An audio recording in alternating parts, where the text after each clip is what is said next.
What is up, feather fluffers? This is Can Rant. We're just two toucans with two cans who can rant because we got two tall cans.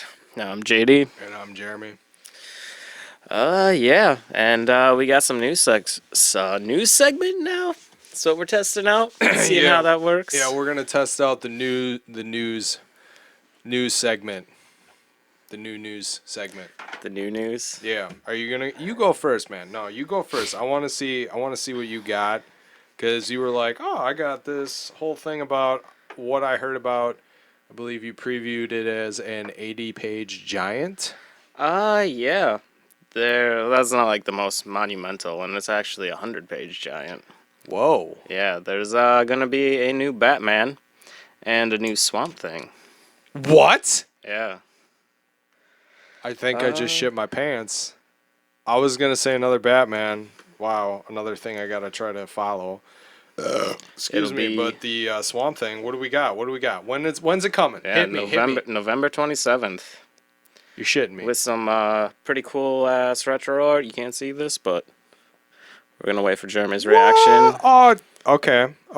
Yeah, I know what you're talking about now. Oh, you seen this already? Well, that was on my preview orders, and I actually passed on it because I believe I have that 100-page giant. That those are the re-releases of the Walmart ones, correct? I don't know. What about the Batman one? Who's doing the story on the Batman? Yeah, 1 second. I don't think it was King. Okay. Well, no, he didn't do the Walmart ones. No, or Bendis. I don't think it's Bendis. Oh, okay. But it has new stuff in it. Well, shit. Now I gotta go back and buy that thing. Yeah, Batman Giant #2 includes 24 new pages of a story plus classic reprints, and Swamp Thing includes 24 pages of new stories plus character reprints. Fuck. Well, you heard it here, folks. I fucked it up. I buy everything with Swamp Thing. I just bought the what is it called? The Secrets of Sinister House, the 80-page giant, not quite as cool as the Hundo. I bought that because it had, I assumed Swamp Thing was going to be in it. That wasn't the selling point on the tag, but Constantine also holds a special place in my heart. So I picked that up. Lo and behold, Swamp Thing's in it because there is some Justice League Dark in there. But if that truly is not just the reprinting of the Walmart stuff, I might be missing out. I'm going to have to look now, because that is how they branded the Walmart books, was 24 new pages and then reprints of classic stuff. And I know that was a thing for a while, but now it seems to be getting more obscure. Do you think DC is trying to kind of follow the Walmart model but do it themselves, or what do you think? That's what they were doing. They had been planning on releasing the Walmart things. Like, they got that run trying to expand their audience base because comic shops are dying and all that good hoo-ha. Yeah, I'm not helping that, unfortunately.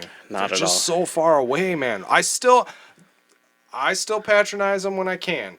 We go up to our local shop, the closest local shops. I'm like a 50-50 shot between two areas. We go to quite a few comic shops. Yeah, we've been to some. The best was the one in Milwaukee. Yeah. That was a clusterfuck. Well, I mean, that was like a hoarder's shop. It's since like changed a lot. But I mean, we've spent a lot of money at our quote unquote local comic shops. Oh yeah.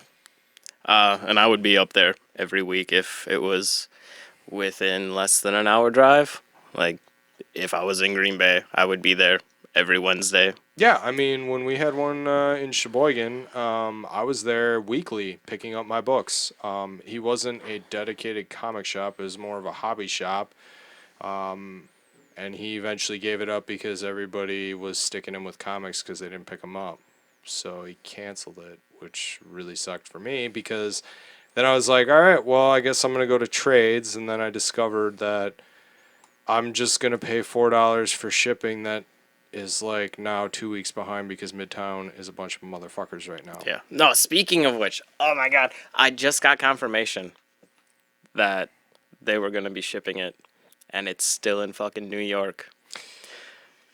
I'm very tilted by this shit, man. I mean, it's a shitty time of year for shipping. I'm not gonna lie, but I've been on the Midtown train for a couple years now, and like it used to be, I would pre-order my books on Wednesday, which means the following Wednesday they would ship, and I would usually have them by Saturday or the following Monday.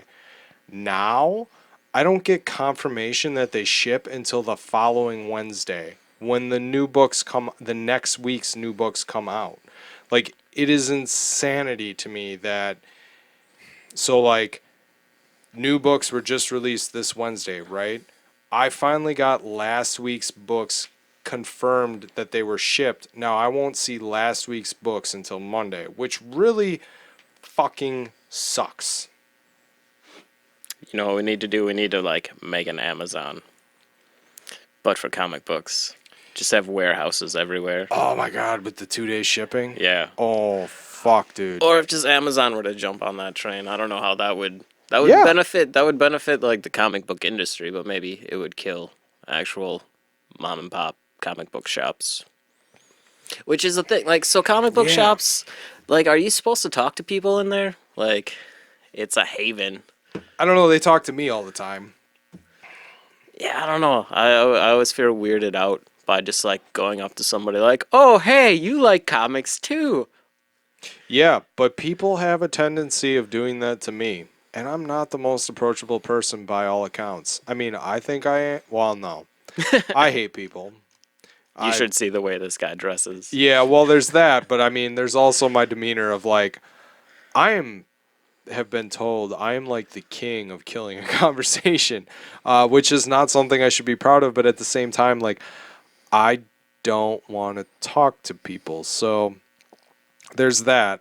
And yet I'm on a podcast now talking to all of you. But I don't have to see you. Speaking at people. Yeah. Well, Not yeah, talking ranting. with, Ranting. yeah. Yes, yes.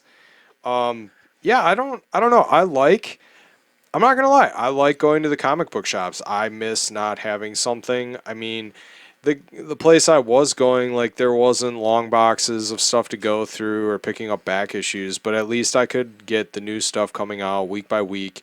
And like by the time I was done with work on Wednesdays, I could go there, pick them up, and go home. Occasionally, because the FedEx man, and I'll shit on him a little bit, but I'd have to get them on Thursday. Thursday would be the latest I would pick them up.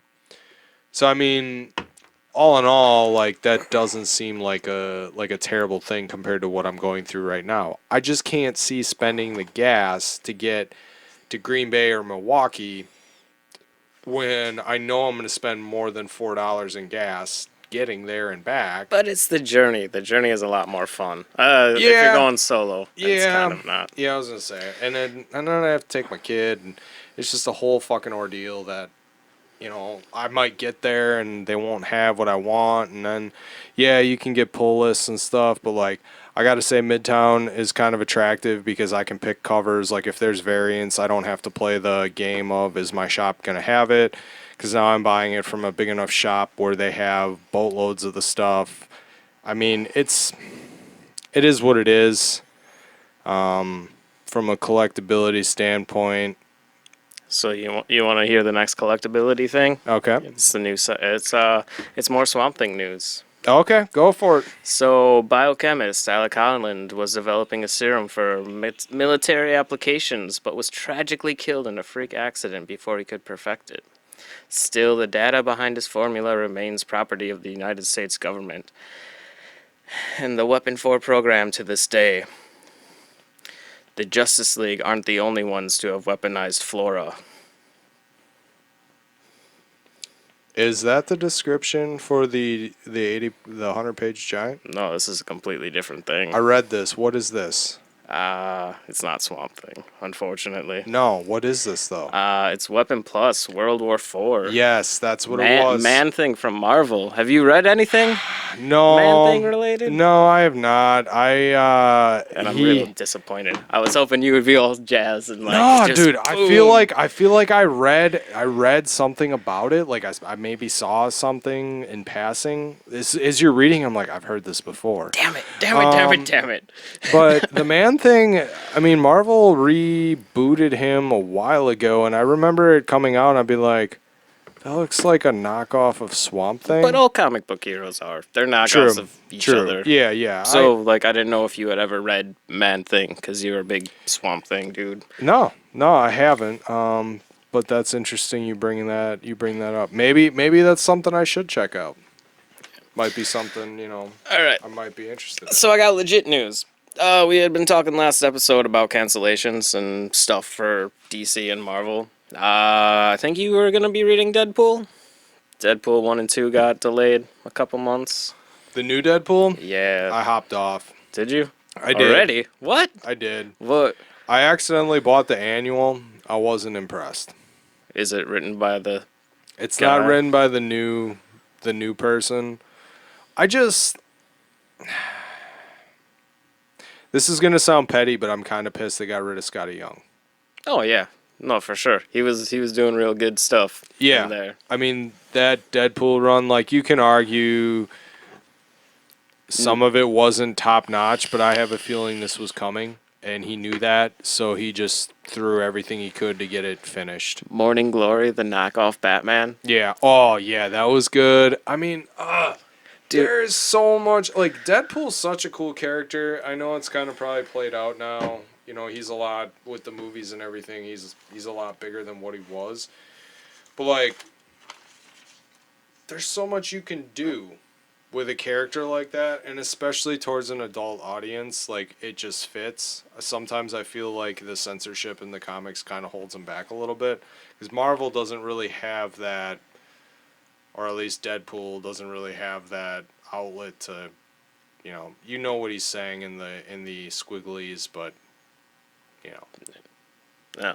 Well, that kind of brings me to the other thing. Like, did you hear what is happening with Marvel at the moment? I did not. About who is taking over as Oh, yes, the yeah, now we're Disneyfied fully, Yeah. right?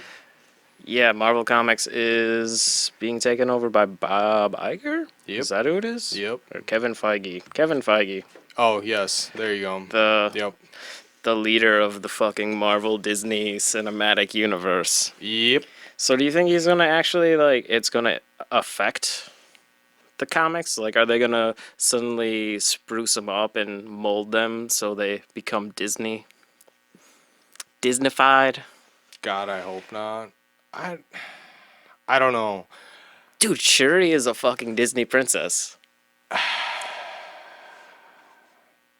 I hope not. I don't know. There's like a lot of cool things. Like I kind of fell off the Marvel wagon. I was never that hardcore into it, except for X-Men, Deadpool, and Guardians of the Galaxy. Those were my jam. I still really like them. So how do you feel about X-Men now being part of the Disney verse? Well, that's what the movie wise, or Well- just the fact that Disney owns Marvel. Disney now owns the rights that Fox previously had, so they can now start bringing the X-Men into the cinematic universe. I'm gonna say something that's probably pretty crass. I don't care about the movies. They're fun. They're cool.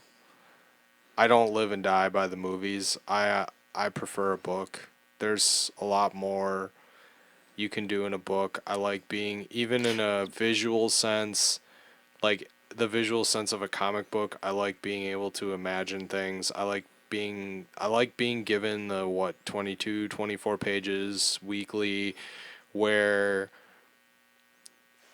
I get to think about what's going to happen next month. I say weekly, but I should really say monthly. These titles aren't being dropped weekly, but like, I don't know, I guess I'm still pretty jazzed about House and Powers, where literally for the past 12 weeks Yep. they've been dropping, which is awesome. And now weekly there's a new X-Men book coming out, which is probably going to suck me into. But imagine how cool that would have been seeing it as a movie. House and Powers, like, cut out some of the fluff and just interwoven it. Again, like, I don't like watching stuff. I don't know. I like movies, and you're gonna say, "Well, You like TV? you fucking sit Fucking and Better watch Call TV." Saul. Yeah, those 1 hour things, because like a movie, So- a movie max is 3 hours, right? I mean, Lord of the Rings maybe a little bit over that. But like most movies are in like 2.5 hour digestible things because nobody's gonna sit there. So X-Men TV show then, I would be interested. like Disney Plus, man. Because you can actually develop the stuff a lot more so than you can in a movie. Like I don't know. I got to give Marvel credit. I mean the whole Avengers thing that they've been like stringing along for years now, Ten, and how 10 these, years. yeah, and all these movies, like that's cool. Like I respect that. I think instead of having this standalone movie, the fact that you're building upon this stuff really reminds me of a comic book. And in that aspect, I do like it. But until you get to the end and you can go back and you can sit down and watch them all, like, I don't know that I care. Hmm. Like, I like TV shows. I get an hour. I can sit there for 1 hour, 2 hour, 3, 8 hours. However long I But you want to won't sit there. sit through But a 3 hour it's a movie. digestible 1 hour chunk, and at that point, I can stop and go on to something else if I want. It's just how I feel. Like I don't know, X Men is. I think X Men is cool. I don't know what it is. I watched the cartoon as a kid. I mean, I've followed the comics. They got really fucking bad. I'm really pumped about this new stuff. Do you have any more news? This is kind of going into some of my news. I only have one news article. Is it Tom King? No, Hickman, Dowderman resurrect the giant-sized X-Men as a new ongoing series. So, talking about the giant size, What's that mean? It's like just longer, or it's an actual bigger book that doesn't fit into sleeves? I know there's lots of talk about the giant things, but I have the yeah, giant size I don't X-Men, but really I know don't what it means. I mean, understand. you got the giant-sized X-Men. That was like how they were introducing these major characters into the thing, and apparently this is kind of a play off of the original giant-sized X-Men. I believe it might have been longer. Have I don't you know. read the original giant size? I have not. I probably should, huh? Yeah, big X-Men fan there. Yeah, I mean, well, there you go. See, that's another thing. Like, I was not into comics in those days, and we can talk about this in a couple minutes too, but until recently was all about like actually reading a copy of it or in a trade paperback, and I just never. Marvel has a stupid fucking system for their trade paperbacks in which you're paying an exorbitant amount of money for not a lot of content when you can go buy a Vertigo book or a DC book and get twice the content for the same amount of money. But now that you got an iPad, you could get the Marvel Unlimited app. Well, I just want to say that this was interesting to me because now we are going to have the giant size X-Men, Jean Grey, and Emma Frost. Big Emma Frost fan. That's kind of what brought me into the X-Men world again when Really, her? she's What's? cool. Well, yeah, that's a nice pun. Okay, but I mean, she's a cool character. The telepaths interest me. I like the telepaths. Doesn't she have ice abilities, or am I just like on crack? I think you're on crack. She's a Oh, telepath. god damn it. Yeah, Stupid leftover shit. yeah, yeah. So anyway, I'm pretty pumped about that. More money out of my pocket going to Marvel on this whole X-Men boat. Wait, so you're a fan of telepaths? Why do you like Emma Frost? Like, that's like a very weird character to draw you back in from my perspective. I'd have been like, Wolverine or Nightcrawler or someone on that vein. I mean, I guess it's. I mean, those characters are cool too. Yeah, but you Emma Frost is specifically said kind of a Emma Frost. badass. She's a badass. She's like common theme with me. Like I love the anti-hero. I like the people who aren't really heroes but kind of are heroes and kind of cross back and forth between doing good and bad. And like, Isn't she pure evil? yeah, Or manipulative yeah, to her own ends? yeah, Not yeah, necessarily anti-hero. yeah. Okay, well there you go. Anti-hero, I like... like that. That's kind of what drew me back in. So, well, yeah, you got your Constantine, who kind of fits that same bill. Yeah, and I mean, I don't know. People don't really look at Swamp Thing and go like, "Oh yeah, he's the hero." I mean, he's more or less like the Captain Planet of the DC universe. No, that winter special, it was all about fucking him being a hero. Yeah. Yeah, I know. It's just it's not your mainstream, your Batman, your Supermans, like there's not a lot of glory there. I like yeah, I don't know. That's just kind of He's like a ground level hero, Swamp Thing, working in the shadows. yeah. Yeah, and I mean Like he's often actually overlooked. saves the fucking planet multiple times over, but Oh, no yeah. one he doesn't get the recognition for it. Well, and I mean the time he went up against Batman too. I mean Batman was like, "Oh, you're fucking doing shit to Gotham and shit," but like there was a point to all of it that Batman couldn't see. That was the New 52 run. No, that was like old school. I want to say that was an Alan Moore's run. Don't quote me on that.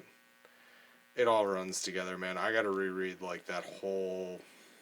There's so much shit. Like I got to 10, reread. 10 years of fucking Swamp Thing Yeah, comics on top of 20 years of Hellblazer comics. yeah, but I mean, really, Swamp Thing is what drew me back into comic books. Like, I saw that in the comic shop, and I was like, I fucking love Swamp Thing. So, that's kind of what brought me back in. My news was not as good as your news. I just was more or less excited to see that. Oh no, there's been lots of news. Like everything I was looking at this week, there's like, I don't know, at least 10 new X-Men books coming out.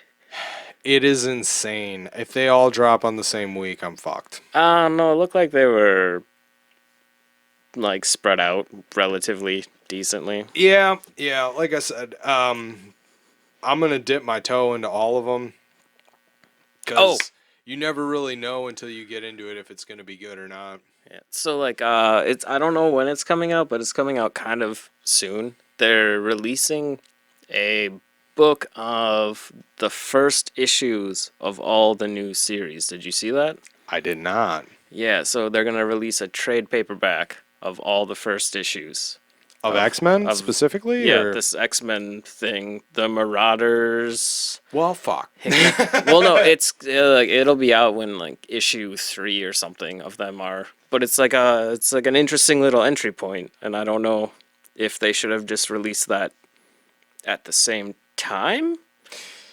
Yeah, I Or mean, I think they're trying to go for the dramatic effect of a new thing. Everybody likes number ones of stuff. It's going to be collectible. The stuff's going to skyrocket in the aftermarket. It is what it is, especially if it's good. Like, if you, I mean, Hickman's a good name on it. Anything with him, those number ones are going to skyrocket immediately. They want that. They want collectors to go rabid because now you have people like all the number ones have like 5 different variants. I believe every issue of House and Powers had 8 variants at least. I mean, jeez, Marvel, the and only one that we've mattered was heard it, Scooby we've heard Young. it, we've heard it before. Like Marvel is really capitalizing on the variants. Like I've never seen something like that for DC, with the exception of the Detective Comics 1000. I've never seen more than 3, 4, maybe variant covers for an issue, any issue. Yeah, I don't think I've noticed that many. There might be more if you go to like exclusive sites, because I know Oh the yeah, yep, DC's yep, has some, yep. and there might be specific shops. Yeah, DC has that thing, and Marvel does it too with the specific shops and stuff. And I mean, now that I'm thinking about it, you got your Batman wedding. There was quite a few different covers for that. But like So many covers for that. the other thing too is like some of these things are going into second and third printings, so now you have even more covers. And I mean, they know that these people buy. I shouldn't say these people. Like I'm not into it, but there are people that want like every single cover. Collectors. Yeah, Yeah. and I get it. Dude, you can like make specific pull lists where you're just like, I want all the covers of this specific thing. I don't know if there's ever been a book that I was that excited for that I would actually want all the variants. Like I'm like we like Something's Killing the Children. It's like the fourth printing. Yeah, I got non-player is like the fifth printing. It's like some random arbitrary fucking image from within the book. Covers don't mean that much to me. I don't know. I like to pick out my cover. I'm not gonna lie. Like I like the option. I like to pick the cool covers. I like But you don't hang them on the wall or like see them. You look at the cover and then you put them in the box, and then you don't ever see them anymore, except when you decide valid to look point, but I into it. mean, I still like to pick it. Okay. I mean, I got all the Scotty Young House and Powers. Like that was my thing. Like I like his art. If you're gonna fucking show me a Scotty Young cover, I'm always gonna opt for that. Oh yeah, that's why I got that. Black Hammer. That was the reason I picked up Black Hammer. I had heard it was good, and then I saw that Scooty Young had done a cover for it, and I was like, meh, yeah, gonna get it. Yeah, I mean, there's certain things that draw people in. I don't know if it's a price difference. Like I won't pay any more than cover price for a variant. Don't see any point in it. It doesn't add anything to my enjoyment of the story. It's cool. I should hang some books up. That's not a bad You got idea. lots of wall space Yeah, here that you yeah. could like. Oh man, if you just had all the house, it's Pox and Hawks, Scooty Young variants up on your wall. That would be pretty boss. Not gonna lie. But I don't know if it would be as cool as having just a print of the covers, to hang. Yeah. Yeah, I don't See, know. that's the thing that's weird. Like the covers are cool, the variant covers are cool, but like it would be cooler to have that image blown up bigger, movie poster style wise. Some of them, yeah. Not all of them. Yeah. I'm sure they'll do that with some of them. I mean, I think now they're doing these variants on the X-Men #1 and the Marauders and all that shit where it's like one of them I know is like a bunch of different X-Men characters on it. I think that's the one I picked. Looked cool. Some of the stuff lends itself better to the printmaking blowing up than other stuff. I don't know. I mean, from a collectability standpoint, I don't know. Maybe that's why I do it. Some of the covers look cooler. I'm like, oh, I want that one. And if it doesn't cost me anymore, what's the difference? What's your opinion on covers spoiling stories? I guess this would be a good segue into the Whispering Dark. Yeah, I mean, I don't know. I flipped that cover. I didn't really get the spoiler of it. But if you had seen the cover prior to it, would it have like maybe altered your opinion of the story, like where it was going? Because I know you like flipped through the covers. That was the first thing you did when I gave them to you. You like were looking through them all, Yeah, and then so like, uh, but it doesn't really mean anything to me. Like, but all it's right, leading you to a said destination. all right. So let's just put a little bit of context into what we're talking about here. We're talking about some of the stuff that we read this week. This is an older one. This is the Whispering Dark.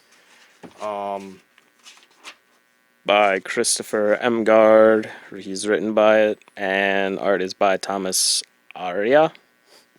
yep. This is a Dark Horse comic, 4 issues, just a little mini run. It's actually kind of funny we're talking about this. Christopher Emgard actually posted it on Twitter 2 days ago. He's like, I can't believe this book is a year old already. So it's kind of timely for us to Ooh, be reading this. topical. Yeah, I mean, Shit. completely unintentional. So this was 2018 of last year. I think I said it was Dark Horse. Emgard's done some Tom Clancy books and this. So That's it? that's all I found on him as far as books listed. So just kind of you had already read this, you passed this off to me. It took a bit. Yeah. So This is actually something I should have given you straight away. yeah. Because this was the time when DC was doing some like kind of shitty writing choices. Yeah, and I also believe I was pretty deep in some Warhammer books about war, and that is what this is pretty much a war story Which is your with bread and butter for yeah, some reason, yeah, for which is some like reason, beyond my yeah, understanding. it's weird. Because have you ever wanted to join the military? No. Because I know I did when I was younger. Not the military. I wanted to join the Air Force, but then my eyes got shoddy, and I couldn't actually fly a plane. I never did. Dude, what are those like? The Encyclopedia Britannica. I Yeah. would fucking like flip through all those pages and check out the tanks and the airplanes. I don't know. It just seemed like a cool idea. Cause I Yeah. mean, Hard pass. yeah, it wasn't ever about killing anyone. It was just the idea of flying seemed very, very intriguing. Well, But I didn't fly till I was 31. So, yeah, nah, man. I imagine it's like driving a car in the air, yeah. fucking gravity in the face. Well, in this book, you don't want to fly because it opens up with them crashed in a helicopter. And they're all kind of waking up, coming to speed. This is obviously some futuristic war with the Russians. The Russians are clearly a thing. They start to go out. There's a nuclear blast. And this is where shit got interesting to me. The nuke. Well, after the nuclear thing, there's stuff going on throughout. They're moving, and the whole time, I believe that's a reciting of Psalms, I believe, which I thought was kind of interesting. There's stuff going on. Isn't that when that guy dies? The Lord's my Oh, shepherd, I okay. shall not want. Yep, sorry. The Which guy dies. Yep. this is a fucking amazing fucking page, right here. Okay. You know how Go cool it on. is? Because every single fucking panel in this is contradicting itself. Exactly. And that is why I dude, I fucking, well, I didn't put stars by it, but like, Otherwise, the entire page would be a star. yeah, that shit was fucking cool because everything going on, there's stuff going on, and you have this base. It is Psalms, right? One of the Psalms. Yeah. Seems The like Lord it. is my shepherd; I shall not want. Yeah. Yeah. He maketh me lie down by green pastures Yep. while they're standing over the grave of Yep. their recently Yep. deceased comrade in like the mountains Yeah. with a dark sky. And as it's going, I believe this was the one. Yeah. I don't know. It really.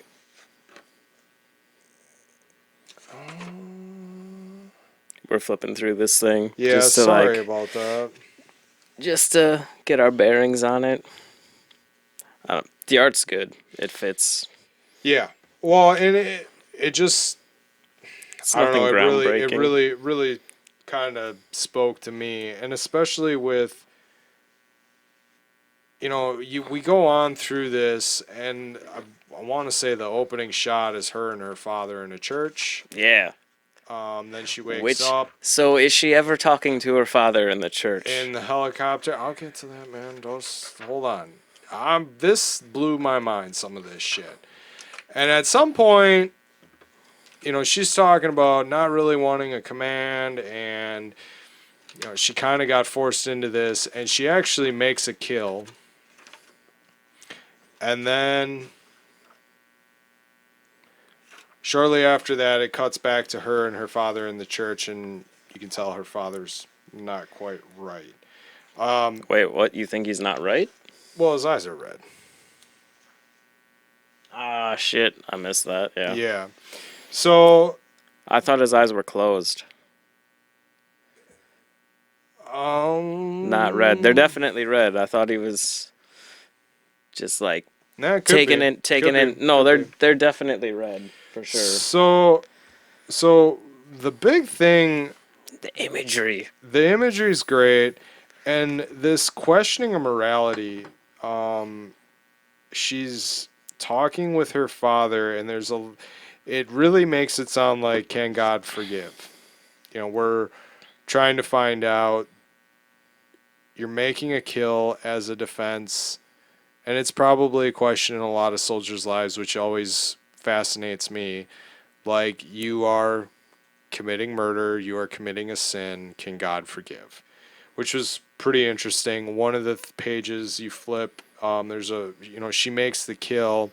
Somebody, well, she doesn't make the kill. She shoots, makes the wound, and someone else comes up and makes the kill. And you see this image of this demonic type looking thing stabbing for the final kill. That's what So, she sees. so at this point in time, did you think that this demon here, which one of my things with horror comics is depending on how well the monster is drawn, like dictates the entire feeling of it. There's Attack on Titan, which is a manga, and like it's normal humans fighting giants, but the giants are fucking just big people, and it's like ridiculous. It doesn't really add anything to it. You're not actually terrified by the monster. Like monsters have to look scary for there to be any like aspect of horror to it. It's got to be a thing that like you legit have never seen before and is crawling from the darkest portions of someone's mind. And these fucking guys are. They have no names. They're just monsters, demons. But at this point in time in the issue 1, did you think that they were real? Or did you think No. you thought they were the drugs? Yes. Yeah, that's what I thought too. Yes. I mean, that's an important thing to note, too. They're taking uppers, just trying to get through. They're trying to find. They crashed. They're trying to find their comrades, and make it out alive. So do you want to like keep going issue Well, this issue is, by this issue, is, or do you this want to is talk where, this right here Well, and everything else? see. All right. Because this is a trip. After you read this is big spoilers. We're probably gonna get into. If you haven't read this, Okay. stop listening now. Well, Pick it up. The one thing that fascinated me, the last thing I have, and then the next 2 issues, I don't really get too deep into it because it's story until the end of the 3rd one, and then I'll kind of speak to that more. But like this idea of God protects, they look for God's protection. I mean, that's clear. They're saying the Psalms, like there is a belief in God. She's in a church. Like clearly, this woman is religious in some point, and it's in some form. Sorry, but she's knowingly killing and committing that sin. Well, And that's just basic war. I get Psychological stuff. I get that, but I think that plays a huge part in this story. In her mind, this. Oh yeah, she's trying to She's rationalize yes, what she's exactly. done. Exactly. Yeah. And when you get to the last issue, that is very, very fucking clear. What do you want to tear apart in this? I guess was what I'm asking. Well, no, like cause you get to the end of 4 and she's talking about Well, this is I don't know. Back up. Because everything, like, after you've read this and you go back and read it again, like, the entire context of it is different. So let's table that for a second. So I read issue 2. I read issue 3. And at the end of issue 3, they come to this pillar in a mountain. A monolith. And in the back of my head, I have some things going in. I've got some things going through my head. Not even the back of my head, in the foreground, okay? Oh, what the So fuck? I really thought she was going to be dead in the chopper, and the whole thing was a journey to redemption or hell. That this was like, there was a bunch of shit that happened before, and this was her journey to either redemption or hell. And it was played off by her decisions that she made, whether she would enter heaven or go to hell? I think it was almost. This was almost like a form of limbo, a journey she had to make to find out where she was going. Huh. Okay, now Interesting. I had no clue what this penis-shaped object was, or Dude, it's in Washington, D.C. It's a huge occult symbol. okay, well It's the that's needle that's of what I thought. That's Cleopatra. what I thought. I It's kind an of. obelisk. I kind of thought it was the fucking was the Washington Monument? Is Yeah. that what it is? Okay. It's occult, man. But let me Hardcore occult. just say this. And I quote, "What the fuck is going on?" because I seriously thought this was going to take some weird alien turn and I was going to get really fucking pissed off. Because up until this point, it was a very serious war story that I was really getting into. Now, I will say I was not disappointed, and we are not going to fucking rock any aliens or anything in this issue in this series. I'm really glad about that. But this was like a serious what the fuck. Like they're going on this journey, they get cornered in a church, they go down the stairs, you see all these crazy hieroglyphs and then a penis. They're not really cornered in the church. No, they Yeah, are. they The are. enemy's Yeah. coming after them. They don't know what to do. They go down the stairs. And this is legit. This is when, like, I thought when I was reading this, it was a very slow burn when I was getting it month to month when it was coming out. Like, nothing really horror. Like, you had horror components, but you didn't actually get that sense of dread until these last 3 pages when they're going in that church. And you've got I don't know, the cave drawings of things that are Yep. going on. Yep. And like this is a testament to like what storytelling through pictures can do. Because you don't actually have any words with you got people digging, they see something in the ground, it starts like engulfing them, then it suddenly becomes an object of worship that they start killing to appease, No, which is very reminiscent of like, you know, judo Christianity. I just want to pause you for a second. I want everybody to take a footnote of your comment, and I want you to make sure you remember this. The way that imagery can how did you say it? Convey How a did you say story it? Yes, without words. without the words, because I want to make a comment about the last issue, but I want you finish up your stuff. Okay. But keep a footnote on that, please. Okay. Footnote taken. But then they just like suddenly start killing, going on mass rampages and sacrificing and their own kind, which is interesting because you know it's their own kind without actually them saying it. Like there are no indications that it's their own people, but they are. And whatever this being is, they revered enough to kill their own and build and erect a monument to it in the center of a mountain pass? Like, do you think they went into the ground? Like, or Yeah, is I don't this the know. mountain pass that they are supposed to be going on? Because that's another thing that gets trippy. Yeah. Like, is this an actual thing she saw, or is she fucking hallucinating because she's dying in the snow as issue 4 starts? Okay, so and that's where I want to get into the last issue. If you read that and you look at that shit, the narrative is describing freezing to death. But the picture is essentially her walking through hell. That's what the picture is, but is she actually walking through hell? Exactly. And this is where the mind fuck begins. Because, like, I thought that fourth issue was fucking genius. Describing the words and the pictures do not match, which is what is just that mind fuck and the imagery it's conveying. But her describing herself and the monolith talking to her, obviously, and the demon and all that.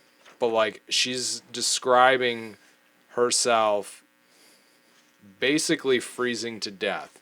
There's a couple snow scenes in there, but for the most part, none of it matches up. And that is where you have no clue what the fuck is going on in reality till she ends up getting away and she's sitting in front of an officer, let's call it an army. I don't know if these guys are army, marines, what they are. I don't think that was ever really conveyed. Telling her story as to what happened. Did you get the sense that this military officer was like in her storytelling component that the reader was going through, that he was or her father was a stand-in for this guy? Like she was trying to rationalize her actions and what she had to do. I did not, because up until that point, I still thought she was in her head dead in that helicopter. And this was still limbo. So this was like a huge, like, huh. All right, let's see where this goes because it's pretty fucking interesting. Is it the last 3 pages? Let's call it the last 5, 6 pages. Is fucking intense. And this is where we're gonna massive spoilers. Like, if we haven't hooked you yet, you can listen. If we have, stop probably a while ago and go read it.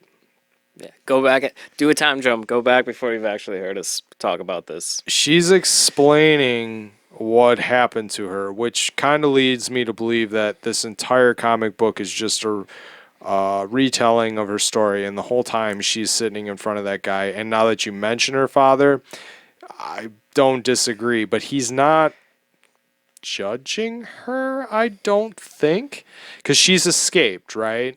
She's Wait, essentially, who's not judging this? The military guy or her yeah. father? Oh I no. think her father's judging her. Oh yeah. Well, no, he's asking her questions. I also think her father, in her mind, is the demon, which we'll get to in a minute. Mm.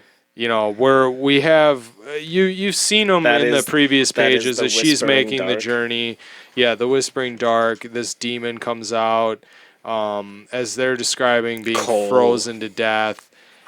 I'm gonna call him the devil, His essentially. name is Cole. He says it. He's older than the devil. He's not the devil. Okay, He's something sorry, beyond the sorry. devil.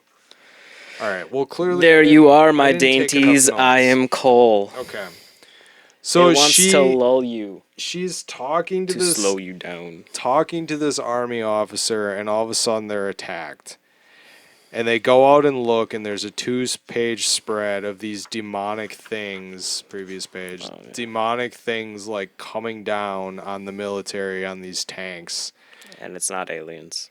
and it's this oh shit moment, which I kind of was wondering, are they seeing it, or is that just what she's seeing? Or is it just a representation of war? That's actually the enemy coming in. Exactly. And like those are missiles, not actual demons. She runs back into the tent. He says, "I'm your savior now. Come to me." She looks up, grabs a gun, and fucking blows her brains out. And he says, "Welcome home." Which is a brilliant fucking end. Because you're like, what the fuck did I just read? Yeah. What is actually true and what is actually false? Especially because she's an unreliable narrator. Like, My big thing was she hallucinating, and was this whole thing in her head? see, I'm a big fan of, like, the horror aspect, like H.P. Lovecraft. You've read H.P. Lovecraft at all? No? No, I haven't. It's like existential horror where the monsters are beyond human comprehension and they exist. So I like to think that this ending part, this is the truth of reality. That there are these crazy demons and shit that are over the, like, it comes down to like human nature. Like, are you going to listen to the virtuous voice in your head, the voice of God, or are you going to succumb to your baser instincts and do? Well, and that's a good point too. I mean, her father was trying to help her to make the right decisions, and she ultimately committed another sin, killing herself, basically succumbing to the devil who has And been taunting her for the past 3 issues, all right up till the end. So let's call it 4 issues. yeah. And I think, I don't know, I like to think that she's having these quandaries with the choices she makes before she makes them and after she makes them. Because, like, when you go back to issue 1 after reading issue 4, it shows her that she's the actual one who did the killing. Yeah, Not. yeah. And that's interesting too. I was just going to mention that as well. You read issue 4 and they replay through all this stuff, and she's actually the one who kills the guy in the fever, who kills the girl, who basically starts shooting everybody in the house that they find before anybody else shoots. Like, she's the one committing the cold-blooded murder, essentially, because a lot of these people you really question if they deserve to die. So then, like, are the demons the monsters real? Because if she's already an unreliable narrator, you can't like this demon right here. You're not wrong. This demon right here is just her, Yeah. not anyone else. Which is one of the great things about issue 3, the Raven that they bring back, where she's talking about how when she was younger she always wanted to shoot a gun, but she was Yep. never able to. Yep. And then like one day she decided to take the gun out and go, and she couldn't find anything to kill, but she killed a raven, and she felt baddish about doing it. Yep. But then this like the in issue 2 when they find that deer, that's when you start to think that, like, after reading it, like, I was debating about whether or not it was real in the context of this story, because that's a thing that's unnatural, and it wasn't just her who saw it. Because when they see the monolith and stuff, like, the other people don't really say anything like they recognize it as being real or not real, but they all Yep. see this right here as being real. Yep. And they're all on drugs, except maybe the doctor dude. No, he's on drugs too. Everybody is. Yep. They're all popping them uppers. But then they gotta run out of the uppers at some point in time. Yeah, I think they do at some point, but at that point too, you got to think it already was mentioned they were out of food. They didn't ration anything. Like, you're weary. I I don't know. Like, this book blew me away. For a guy that I later researched that didn't do a whole lot of anything else, like, I'm But he kind of did war. surprised. He did war stories. Yeah, well, and that must be his bread and butter. I'm kind of, I like Tom Clancy's stuff. If he had that type of stuff, I guess I maybe should check that out. With demons and stuff? Nah, you gotta read it. Lovecraft. Well, I'm not saying I need the demons. Like, this was a nice twist on it. Like, it really, you. One of the questions I know you were gonna ask me was, why do I like these war story things? Yeah, why do you like war stories? They're depressing. They are, but like, I also think that is where you see people at their, like, rawest form. Let's call it almost pure. Like, you don't have, you all look alike. You don't have your clothes. You have a personality which differentiates you, but like, you are all trying to survive. And I think that survival mode and the horrors that you see, I'd never want to do it, and I don't understand how people do it, but it's interesting. And I read a lot of fictional war stories too, like this, novels, like all that stuff. If it's done well, the question of morality fascinates me. The question of how, these people put themselves through what they do. I can't remember the book that everyone's like practically made to read in high school about the guy who's basically a cucumber or a vegetable or whatever in the hospital. I had weird images there. Yeah, sorry. He's like, he got blown up in Vietnam, I believe, and he's basically just him talking about being stuck in this hospital bed. Like, these people have, in real life, they have seen things that we will never see, we hope to never see, we never want our children to see. It's fascinating. This comic book, the idea of these drugs, that's a very real thing that nobody wants to talk about. About why our how our armed forces are actually taking drugs. Yeah. Like, pretty much essentially becoming superhumans. Like, imagine you take a drug that you Yeah. don't feel any pain Yeah, and I mean, whatsoever. You get shot, you just keep going. in a world where like I like to live in this fantasy world, like Batman's cool and Swamp Thing and Constantine and like superheroes, like it's cool, but like in our real world, like these people are superheroes. Like they are doing things that other people cannot, will not do.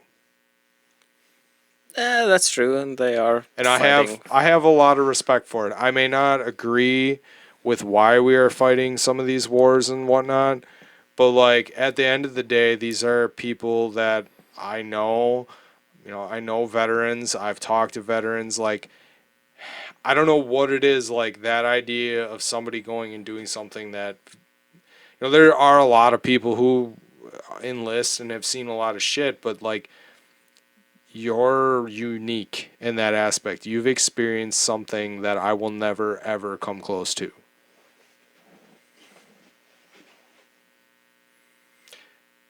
Even fictionalized, like just that idea, like this book, like the questions of the morality. The I kind of was like taken aback of like this religious aspect in there. Like I really think there's a question of the morality. At the end of the day, the demons, she succumbs to that. But like the question of the morality, the fact that you are committing a sin against another human being, it goes against everything you're taught, but at the end of the day, like you're fighting for, your freedom, your life, like whatever it is that motivates you. Like that's another interesting aspect too of like a lot of war stories is like what's your motivation? You know? Like I don't know, maybe this is getting heavy. No. It's it just it fascinates me. Like I love war movies too, and I just got done saying how much I hate movies. Like again, like there's fucked up shit. So, do you think that you have to have experienced war to be able to actually write about it? Because it seems like there like all these war movies like are just war stories in general. You've got people either glamorizing it or saying it is the worst thing ever, demonizing it, which is what this has been doing. There is there is no virtuous aspect whatsoever in this story whatsoever. But you've got like tons of war movies where it's like, look at us go do this great thing. We're gonna go kill the enemy. But like war is a very like fucked up thing. And like it's weird that there are atrocities going on around the world right now as we speak. As we're sitting here fucking drinking beer, talking comics, there are people actually dying in real life, not in like a fucking story. And like who are the people who should be writing the stories? Should it be the people who have experienced it or just people who are hypothetically criticizing it one way or the other? I don't know the answer to that. I knew you were gonna ask that too. Well, yeah, I gave you Um, notes for it. it.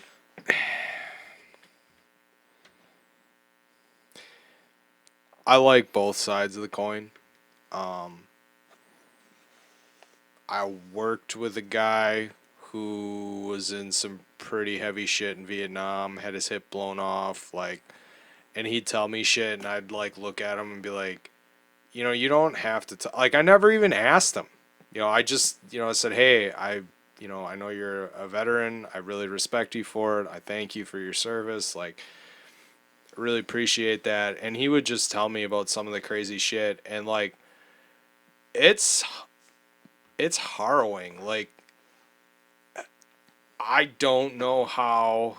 And he was such an upbeat guy. Like after everything he talked about, like, yeah, I have nightmares about it, but like he's such an upbeat guy, and like not everybody's like that. Some people don't want to talk about it, and it affects people differently. But at the same time, too, like I don't know if this guy did or not. I'm assuming he's not a veteran, but like the commentary on it, I think can be done. Some of it's good, some of it's bad. I don't really have a preference. I don't know if it's to me it feels like it seems like something it should be sacred. Like, if you want to write about it, you should have experienced it. Because because of what it is. I mean, it's a pretty heavy topic, but at the same time, Hollywood. I'm sure a lot of those people have never experienced it in their lives, and that's just the way it is. But yet they still make bazillions of dollars on telling these stories. I don't agree that that's right, but at the same time, too, But war sells You're as making you're making me feel guilty for being entertained by this. no, I'm no, not no, gonna no. lie. Like, Like now I'm seriously questioning, like, maybe I need to do more research about who's writing these stories and if they really have a right to write them, because you're right. It is something, I don't want to say it's sacred, but like, it is a fucked up thing.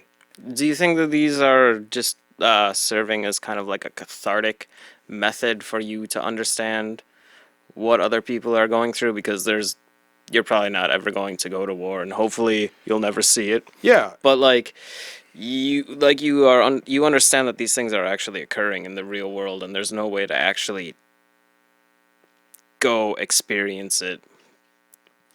But you still have all these questions about what's going on, and you want to understand. it's understanding, it's learning, it's trying to I don't want to say experience. It's not trying to experience. It's just trying to have an understanding of what people have gone through. And maybe that's why I have the views that I have, and I just consume as much of it as I can, because it brings me enjoyment, it brings me sadness. I mean, I read a fictional war story set in like the 41st millennium or whatever it is, and I cried at the end of a book. Like, legitimately was like crying, like they killed this dude, because I got so attached to him and I knew it was coming. To me, it's experiencing something like that in not even a near way that somebody else could. And I even if you haven't been to war, like you said, it's a cathartic representation of it, or in trying to understand it. And I think it brings all of these stories, no matter what it is, it helps you to respect the people that have gone through it. Mm. And I've always had a deep respect for people who put their life on the lines like that and go out and do that stuff, no matter how big of an asshole they may be. Because more than likely, they've seen some shit, done some shit that we would never, ever have to do. And because of what they've done, we don't have to do it. I'm not gonna lie. I'm still probably, a little more liberal on the scales, and people can grill me for it, whatever. But like, I didn't agree with the Iraq War. I don't agree with a lot of things that the world does, that the United States decides to get themselves into. But at the end of the day, those people go out and do stuff. And while I may not agree with what's going on, I thank those people. I respect those people. And they're the ones who make sure that I can have my house. I can sit in this basement and drink beer and podcast and say all the crazy shit I say. And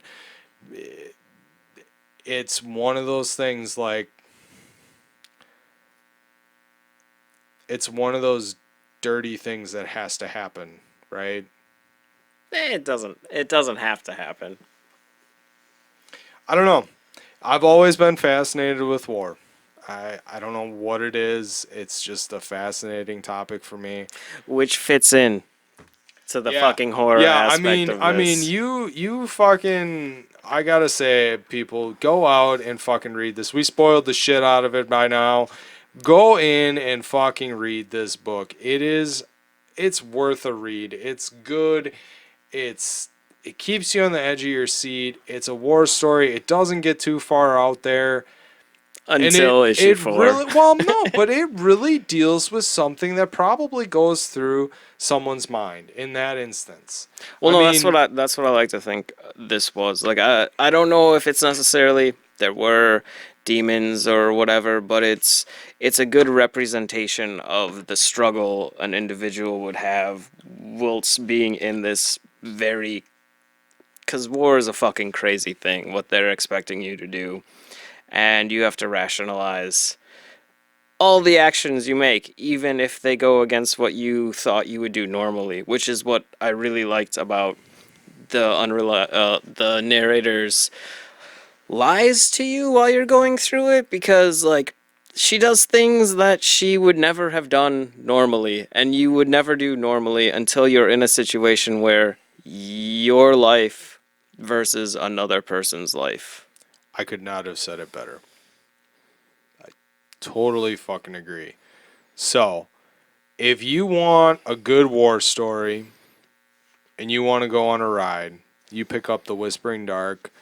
I'm sure they have a trade out of it. 4 issues. You go to your fucking comic shops. You fucking dig through them long boxes. You fucking find that shit. Great art.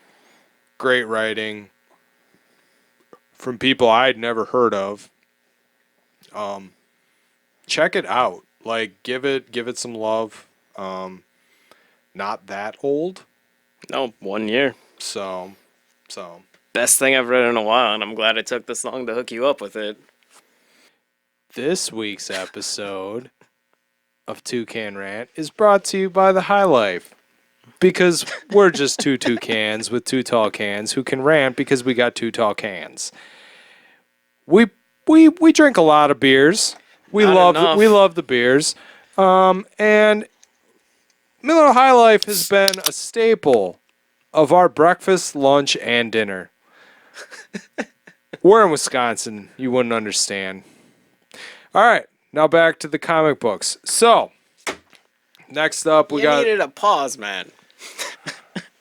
You know what? I just can't- fucking you did can't- the you goddamn can't- ad for a yeah. company who doesn't even want our You ad. did the ad, but then you just like Edit it it's out! Like, well, we have. You're Edit it out! you're talking and that's so. It's the Edit same it out! same fucking word, man. Edit it out! There is no editing here. It's all raw. You know what? There's Uncut, a huge pause unedited. in there. You can cut all that out, butt it up from there. There was Boom. no pause between your ad and so. Sorry, we're just talking about Not even my a breath. partner's shitty editing abilities. The next the comic on the docket Wounded. is Something is Killing the Children. All right, so we got Something is Killing the Children, published by Boom Studios. Got to say, I'm loving Boom. I honestly... What else are you reading from Boom? Nothing at the moment. But Nothing this- at the but moment. this But is I've read, all the I've read other Boom Studios shit. Fuck you. You made it seem like you were actually reading something Boom else. Studios, brand new, 2019. We're 2 issues deep. I think they did 6 The Gun Gorilla. creative team of James Tinian the Fourth. We got who do we got here? Oh man, these people and their names: Werther Deladera and Miguel Muerto. James Tinian the Fourth. I mean, this guy's like unknown. I have no idea what the fuck he's done. Batman, Detective Comics. Fuck that. He did UFOlogy and also co-wrote on Constantine the Hellblazer with Doyle, which wasn't the greatest, but I'll give him props for trying. I don't know the artist or the other 2 people, to be honest with you. I don't know if you looked them up at all. Nope. I did not recognize anything they did on their Wikipedias, so I was like, all right, carry on. But Tinian, man. Yeah, he did some Tinian. other really good horror stuff. Not that I've read, but something called like Contagion. Yep, he did Contagion. I know that was on there too. I'm not gonna lie, Have you read it? no, No. but I've heard really good things. Yeah, so have I, and it's so on my Amazon. yeah, it's wish on my list. list of things I'd like to read. So my main thing with that was like, oh, everyone's like, oh, Batman, a detective, and he's taking over Batman from Tom King, and you're all about him for detective. But Which is a great fucking run. UFOlogy, which I have not read in a long time or finished because I never had the 6th issue until recently, fucking rocked. And fucking Hellblazer. I mean, what the fuck? Anyway. So, do you want to take the lead on the kill the children, or should I? Should Nah, I? carry on. You've Okay. been doing So good. basically, you know, spoiler alert. If you haven't read the first one or the second one, we're gonna fucking dig it to pieces. I don't really have a whole lot to say on this one. We'll see kind of where you take it, but basically, the first issue opens up. The kid explains a dream during a truth or dare session with his friends, and then all of a sudden we cut to a cop investigation explaining the deaths from a made-up dream story turned real. So basically, he was playing truth or dare. He was like, "Oh yeah, I like to tell my friends all these scary stories because they think it's cool," and it turned out real. A girl with badass blades and a bandana monster hunter thing mask, we'll call it that, not a mask, but she wears it over her mouth, shows It's a up. bandana. Yeah, cut to her fucking covered in blood talking to a little girl by a wagon. And this monster hunter ends up talking to the kid, talking to the cops, and the kid wants to help find the monsters and kill them. So she's some sort of dream monster killer almost, I would say, or Wait, what? storytelling monster. It's not really a dream, is it? No, this is all real life stuff happening in the context of the story. But it's happening after they describe what happens. No, it's just one of those things that coincides. Like, the kid is telling, like, his hypothetical dream story thing, and then the killer. It would be no difference than, like, say you're having a campfire, and you tell a scary ghost story, and then fucking weird shit happens, and then, holy shit, that murderer that was in your story actually is real. They're not the same being. Like, the whatever those things are exists outside of the storytelling. I don't think there's any correlation to them being dreams I disagree. or Oh, whatnot. not dreams. Not the dream thing. I fucked up on that. I honestly think that these things don't become real until someone tells a story. But that's not true. In issue 2, you see the thing, which is one of those things. Which is still running around after the fact that No. he told the story. No, This is still after effects in my mind of him making up that story at the Truth or Dare. no. Okay, so here we go. Since there's not a whole lot in the first issue, in my opinion, story wise, the second issue, the Demon Hunter and the kids start to formulate a plan. There's a cool stuffed octopus. Is it the same kid? Yeah, Oh. you didn't pick up on that? They go to a different location where she is originally. No, that's the thing that makes it Oh not yeah, be yeah, the yeah. same, No, because no, she's no, with, no, like, no, the no, little no. girl. The little girl, but I think we don't know anything about the little girl in the first issue. She's a real thing. I think I This- think she told a story, and then all of a sudden this thing became real. I'm sticking to my guns here, man. We'll see where this goes, but this is what I think. You're way off. This is our base. point of contention here. You're Do you way think off so? base. Yeah, dude. This girl is autonomous from this kid's storytelling. Like, she does not exist in his story. Exactly. But this kid, I honestly think that this girl, because she keeps going on her cell phone and talking to people, I think she goes around and kills the horrific things that these kids make up in their stories that become real life. So then, what is, like, the octopus monster? He's the librarian. Well, he's not a monster. He's her sidekick. I was going to get He's to a that. fucking monster, He dude. turns He's into an a fairy octopus. genie thing. We find out that there are 9 dead bodies, 13 missing people. It's a class E7 situation. They say that a lot, which I thought was interesting. It ends with her opening the door to talk to the cops with the octopus thing as almost like some sort of fairy thing. It's not evil. The octopus is like her sidekick. Right, I got that. Right. Okay. Not even psychic. That's So her that boss. has That's her nothing. boss. That has nothing to do with what I was talking about. My No, I'm saying that this guy has to be the librarian of the storytelling, like, because this is the guy Okay. that's like Okay. dictating people where Okay. to go. Okay. So you're saying you don't agree with the fact that these kids are telling stories, making up stories, and their made up stories become real life and fucking kill people. One person did that. The opening story. The opening story. And I honestly think that is what happened with the little girl that you see her walking out of the woods and talking to the little girl in issue 1. But she had, like, her eye was wounded. So her story came and attacked her too. Could be.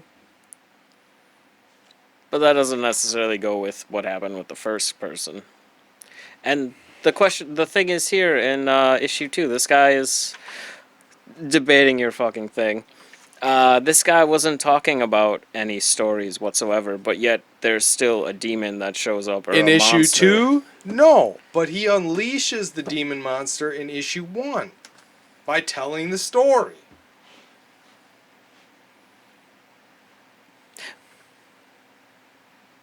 So the monster then attacks everybody related to that person? Like, what's the. Exactly. But it's only children. Which I find interesting because who tells stories? Everybody? Children. Ah! Children have wild imaginations and can create. And I'm not. Okay, alright. Let's back it up. I'm not saying that an adult couldn't do this, but I honestly think it is something like children, when they tell stories like that, they believe. There is a belief behind it, and I think that drives it to into reality. And this girl goes around and helps these kids kill the demons that they've unleashed with these stories. Just my idea. You don't have Just. to agree, man. You don't It's. have to No, agree. it's a What good. do you It's think? a good What do idea. you think? I was hoping that there was going to be more development. Yeah. Like that these. Cause there's this thing that, like, we all have imaginary friends, or like only younger individuals can have imaginary friends. Like, when you're a kid, you can actually see things in the world that your cultured adult, like, fucking bound mind just by existing. Like, it tells you that these fictitious things, that these things that you saw are fictitious. Like, ghosts and demons and monsters and aliens and your invisible friend, all the fairies, they're not real. They're just constructs of an overactive imagination that would then fit into your potential thing. That maybe by telling stories they create these deities. I just You're a blew your fucking. fucking mind, dude. No, you made me angry because I was hoping for more, but Well, that's a pretty in-depth fucking potential for it to be. see, this is the thing though. Like, and you said it. Like, there's not a lot going on in the first 2 issues. Well, There's cool it's stuff going on. Don't get me wrong. Don't get me wrong, folks. Like, this is something you want to check out because it's gonna develop into something cool. I don't doubt that at all. But like, the first 2 issues are kind of slow. Like, there's action, there's stuff that happens, there's some killing, there's some different things, but like, you don't really know what the fuck is going on. Like, I don't really have a handlebar on any of this shit. which is I wish they wouldn't have shown the monster in issue 1, especially on the second It's on the issue odd. 2. No, they showed it in issue 1 They do. Okay, yeah, good point. Good point. on an odd page, and that fucks it up. Yeah, Like, yeah, it this wasn't a page, good page turn. like, especially this. If they would have paced out, I fucking love these crazy ass like 2-page spreads of storytelling. Yep. But I think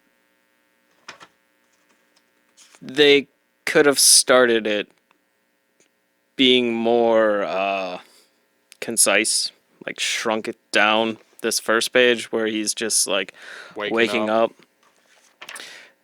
and then somehow gotten this onto the first page and had this Had that be demon be on here. the page So down then you that. turn it and you see it, then it would have been a pop. Yep. Not that that is like the first thing that you see. And I don't know. These, as far as monsters going after Whispering Dark, like those monsters were fucking scary. These are kind of nondescript things at the moment. They're not Yeah. really Yeah. There's not a scary whole hell of a lot to them. I'm not gonna lie. I was not real impressed. unless they are created by imagination. Because when you have like the page with her just killing a bunch of different ones, like they seem to have different types at least. Well, and that's kind of what led me to believe that these kids are creating these monsters by telling these stories, and this woman, girl, I don't know how old she is. It's her job to take them out. Yeah, unless this her sidekick is her imaginary friend. It's Like not an all imagine. these The stories that the kids are telling aren't necessarily imaginary friends, though. it depends on you like cuz I don't have like tulpa. Tulpa is the word. It's a thing that you believe in that becomes reality, like Slender Man. Slender Man is a tulpa. That just was in the news this week. Again? Yeah, the victim of that thing in Waukesha, I believe. Yeah. Yeah, Waukesha. The victim spoke out for the first time since that all happened. There's a 2020 program going on about it. All right. Sorry. But this apparently takes place in Wisconsin too, though. Yes, yes. So that would fit in that these things are Tulpa, Slender Man things that kids create. You are a fucker, man. Yeah, I'm pissed I now. I honestly think you're Ah. just salty because I came up with something pretty legit. And Yeah. normally, I'm gonna tell you folks, I've come up with some crazy shit, especially when I'm drinking. But I'm usually way off base, but it kind of makes sense if you fucking read this book, in I don't, my opinion. And this is all speculation. Like, this is kind of cool. Last week we did House and Powers, which was pretty new, but we were at the tail end of it. And the week before that, we did the X Force and the Preludes and not the Prelude Sandman. So that was like really old shit, all things considered. So like we're reading these issues. You got me the first issue. I'm gonna try to go back and pick up the second.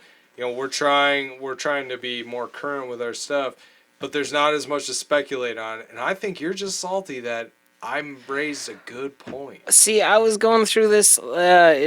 She felt like Haru Haruko from. It felt like a Fooly Cooly kind of thing, but like westernized. That Damn, I was love like me some fooly that. cooly. That was the vibe that I got with her. Like just this badass older woman coming to solve the problems that kids have.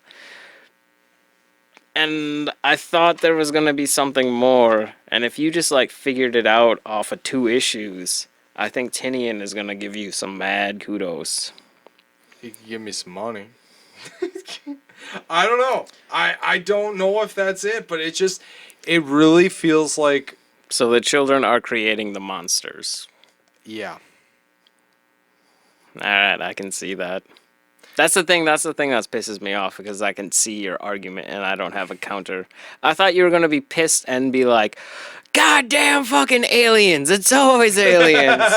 That is sometimes my thing. This does not seem like aliens. I honestly, the octopus thing is an interesting thing. I have no speculation on that. I have no fucking clue what any of that has to do with anything. But Well, no. it's really, that's the only thing like I can think of. Like, and it makes sense. Like, this woman very clearly has a very specific job. Purpose, yeah. Yeah, purpose, job, whatever. That's the only thing I could think of. And like reading two issues and like left to stew on that, like you're really trying to rationalize what the fuck is going on. I don't know about you folks out there, but I read one issue and I'm thinking about like where it's gonna go. Some people just go on the ride and let it be and don't think about it. I stew on that shit, and that's that's the only logical thing at this point that I could think of. No, you made it a lot better. For me at least, because I read issue 1 and I know it's on like the fourth printing and I couldn't actually figure out like what actually like the writing's good, don't get me wrong, but the horror aspect didn't seem that horrific. I mean, the first bit where the kid's telling his story, that's like a nice preface to everything that's going to happen. And that first turn where you see him sitting in front of the cops Yep. and he's got the blood on his face, Yep. like that was a good page turn. I agree. But then like the other like you they had a sense of horror, but then everything sort of like dwindled off and it didn't seem to warrant like the fourth printing, only one per customer kind of I thing. was kind of thinking the same thing. I think this is a classic example of Tinian. You know, he's got a big name. I kind of downplayed it. Oh, he's done Batman, Detective. He's done a lot of shit. I mean, we got Justice League Dark. He's doing. I mean, the guy's got a big name right now. For him to go off and do an indie thing, everybody's gonna jump on it because these indie companies they got a lot more. I don't want to call it freedom because DC could do it, but they're marketing more towards that adult audience. I think a lot of people were expecting something a lot bigger, and I gotta say, for something that was marketed as a big splash, kind of turned into like I don't know, a flop a little bit. Well, it That first was issue was good, but like I wouldn't write home about it. it was only supposed to be 6 issues. And now it's an ongoing season or an ongoing series.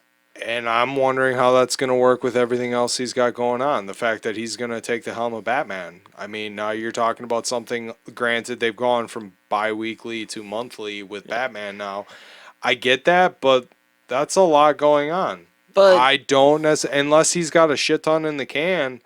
I mean, we could be talking about delays like we're talking about Doomsday Clock. with this one, Correct. with something Well, silly and yeah. Do children. you think DC is going to be like, oh, yeah, go do that other shit? Yeah, No, they're but going to be like, we need Batman. but the storytelling in this is way different than storytelling in like a DC or Marvel comics. There's I, a different I, pacing yeah, to no, it. no, no, no, no, no. I get And that. with indie stuff, you can go on a 6 month hiatus I to get get that. all your shit I get going. that. I get that.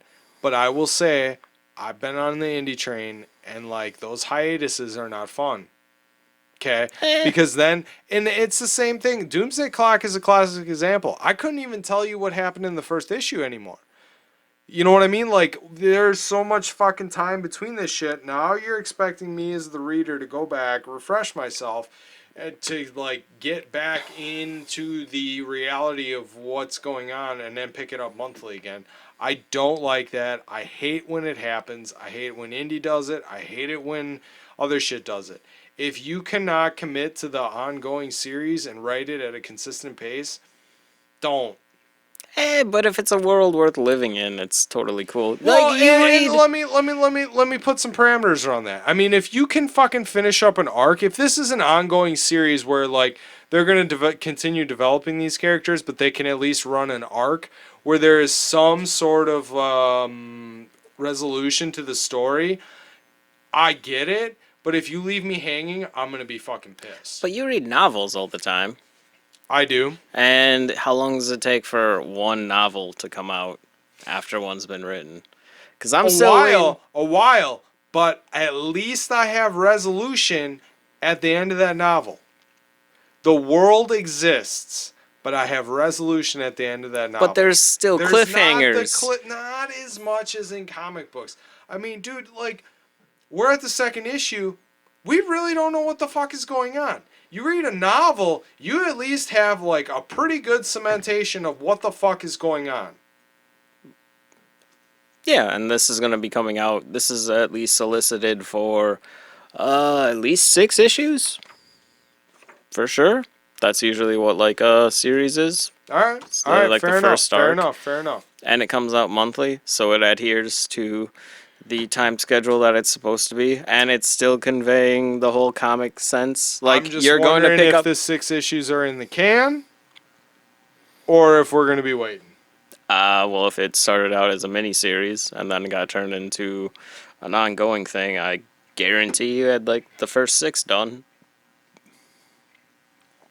And there was going to be a conclusion. Like this stuff has already been like written and drawn out, and then it got picked up based off of sales numbers, Yep. and And then he has to that go. kind of scares me too. I don't know, man. I'm not going to lie. For the first issue, I don't understand the fourth printing of it. I honestly think it was more about the name than anything else. That's what you gotta have. Yeah, no, I get it. The I names. just I just think the splash that they were expecting, had I actually gotten the first issue when it came out and read that, I would have been like, all right, I'll stick around because it's Tinian. Now that comment right there says there wasn't enough to actually. If this was some unknown dude, I'd be like, okay.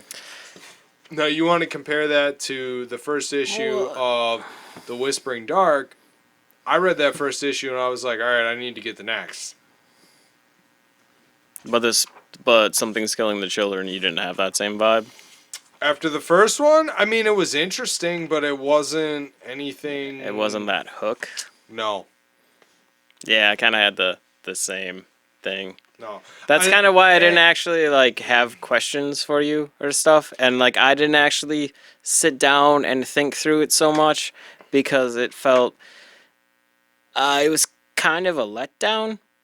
I agree. Like I totally fucking agree. not, but now that you've said like I don't know if you like had concocted that because you like you're like the kids are creating these things because you were trying to like actually find some merit in it, which I'll give you kudos.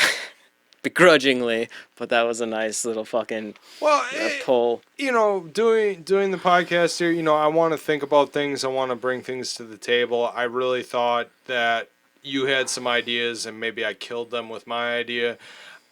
I really felt like for 2 issues, there was not enough to actually keep this going if it wasn't the guy writing it who it was. Well, there's the intrigue factor. So if you've never actually like read Tinian's work, there is mystery, especially at the end of the second one, where you're like, because this is kind of a mind fuck when Yeah. you're like, wait a minute. So she's like a secret agent monster hunter Well, something. and I wanna say, like, I give it credit because there's books where I've read it and I've dropped it because like I have no interest in thinking about it. This book made me think. The writing is very good. Yeah, the dialogue is amazing. Yeah, I mean some of the page turns I totally agree could have been done better. I wasn't as hung up about it as you were. But I agree, but the dialogue, the writing, like there is intrigue there, don't get me wrong. But if you take the name off the front of the book and you read this for what it is and you get 2 issues deep, this might be on my drop pile. Throwing Yeah. it out there. Yeah, I can see that. Well, it depends on like if this had been like an unknown person though, and based off of just the dialogue, like because now that we know who it is, like he's kind of a very prolific writer, so we have expectations for him, and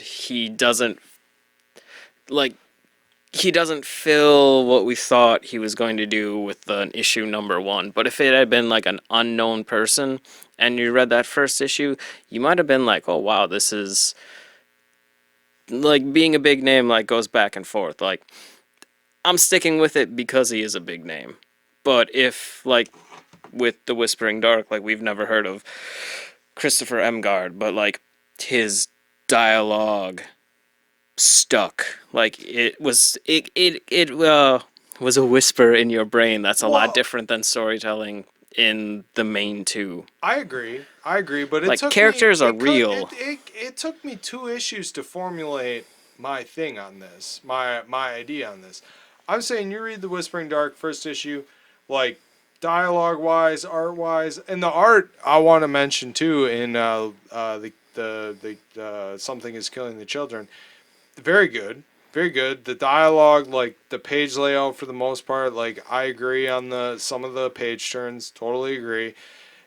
Very good overall though. I mean, it's all at a very high end. I don't, you trolls out there might be fucking saying, "Oh, well, you're holding Tinian to a higher standard because of who he is." I don't feel I did that. Just looking at it for what it is, I mean, I'm surprised that the story, and especially since it was only 6 issues to begin with, I'm surprised the story hasn't advanced more than it is. Because this feels like something that could be a lot more than 6 issues just based off of the 2 issues. I mean, now you're throwing in, like, the first issue sets the stakes for the monsters. The second issue, now you're getting to know the monster hunter. And now you're throwing in this octopus fucking deity thing. See, that was what got me to stick around. Like if I I wasn't agree. like I'm gonna be picking it up like it's on my pull list now, but like issue one was kind of a letdown, just based solely on the name, because I expected if the monster hadn't showed up, I would have been a little bit more interested in it, because that kind of like it's like that whole classic monster horror movie thing. Like you show the monster, you sort of kill the horror aspect. It's why Jaws is so good, because you don't actually see the monster. But that page turn, like when she starts talking to the Octopus. octopus, yeah, like Yeah, that. that really got me too. That's where I started getting hooked. So like the monsters so far are kind of like I get it. You don't want kids to be killed, but it didn't have that. Gravitas. Yeah, that's a good word for it. But when she started talking to that thing, and then you actually see what it is in her mind, that that made me want to stick around for sure to see what happened. Yeah, no, I agree. I think that second issue is a lot better of a hook than the first one. Maybe the first one was the bait. Now they set the hook in the second one. Maybe that's what they were going for. But I mean, overall, I don't know about you. Good read. Dialogue wise, great art. We've kind of beaten Wait, our so ideas what about do you think everything. like a first issue should be? Like what are the components that need to be there for you to stick around? I mean, Because we talk a lot about like uh, nothing happened in this issue, this like is tough. This like is tough. Now, like, it all depends on like what. I don't want to compare it. Like, all right, I really like a Grant Morrison style book where you're strapped into a roller coaster and you go for a ride because he expects you to just pick it up as you go. But that's a completely different writing but if style you than, say, an Alan Moore or fucking Ellis or whatever. A first issue to me, I need characters, but and some people are going to be like, well, we need to establish the characters and what they're doing, and like that is what the first issue really did on this. But you need to have enough going on in the story, like that is gonna hook me in, and I don't know. This just didn't do it. First issue alone, it just didn't do it. Second issue, totally did it. Now I had the benefit of you tossing me two at a time. You tossed me the first one, the second one, right? And maybe some people might argue that the Whispering Dark, maybe the first one doesn't do it for them. To me, it's got to have enough action going on that you want to continue the journey. For me, I want to be thinking about it. Like there are DC, like, let's go back to the mainstream. Like, DC has a very formulaic way of doing comic books. They have ways of doing a whole story in one issue, right? We've seen it. It is what it is. Some people love it, some people hate it. I personally like the longer overarching things. But you have to put enough down on the page for me to be like, all right, I'll chomp on that later. Like, there's enough there that I can chomp on it. And I didn't feel that with the first one. But We did you not? established the characters. There's monsters out there. Something's killing the children.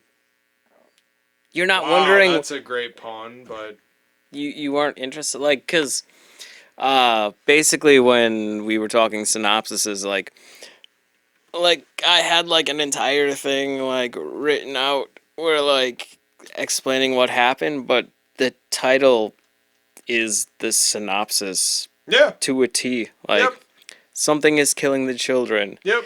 and that's like a very good one sentence horror story right there. You don't know, you know there is a threat, but you don't know what the threat is. Like there are stakes. Well, and that was something that you had brought up with House and Powers. You know, you didn't like that there wasn't any stakes, there was no threat. You know, Well, other than this. there Yeah, is. there There's is, a big but threat. not like what it is. And honestly, like to introduce the monsters, maybe it was the way they did it. Maybe the fact that you saw the monster like immediately, and you're like, all right. Well, And I by the don't. time you get to the end, you don't the gravity of the situation isn't there, so you're like, Well, no. See, that's the only reason I think that they actually like included the monster in the first one is you gotta have a image to put to the something, and that's why they tossed it in. they Even didn't though do it in the right order though. no, In my I know. opinion. Yeah. Like I said earlier, I would have preferred that monster not to have shown up until the second issue. Cause then there would have been intrigue. Like this kid and all his, or like this kid like concocted or saw a fucking horror, but you don't see what that horror is. And so you would stick around to issue 2 just to see what that horror is, hoping they would show it. But they jumped the shark and decided to show it on the odd page or the even page. What is that? That's the odd page, right? No, I think Right that's side? even. One is odd. One, Two. Oh, that way. Yeah, I two. guess it's odd. Yeah, I don't know. When you open up the book and you see the thing on the opposite page, I don't know. It's a thing that like fucks me up. No, I totally agree. I I don't know what I want in the first issue. I just know when it works.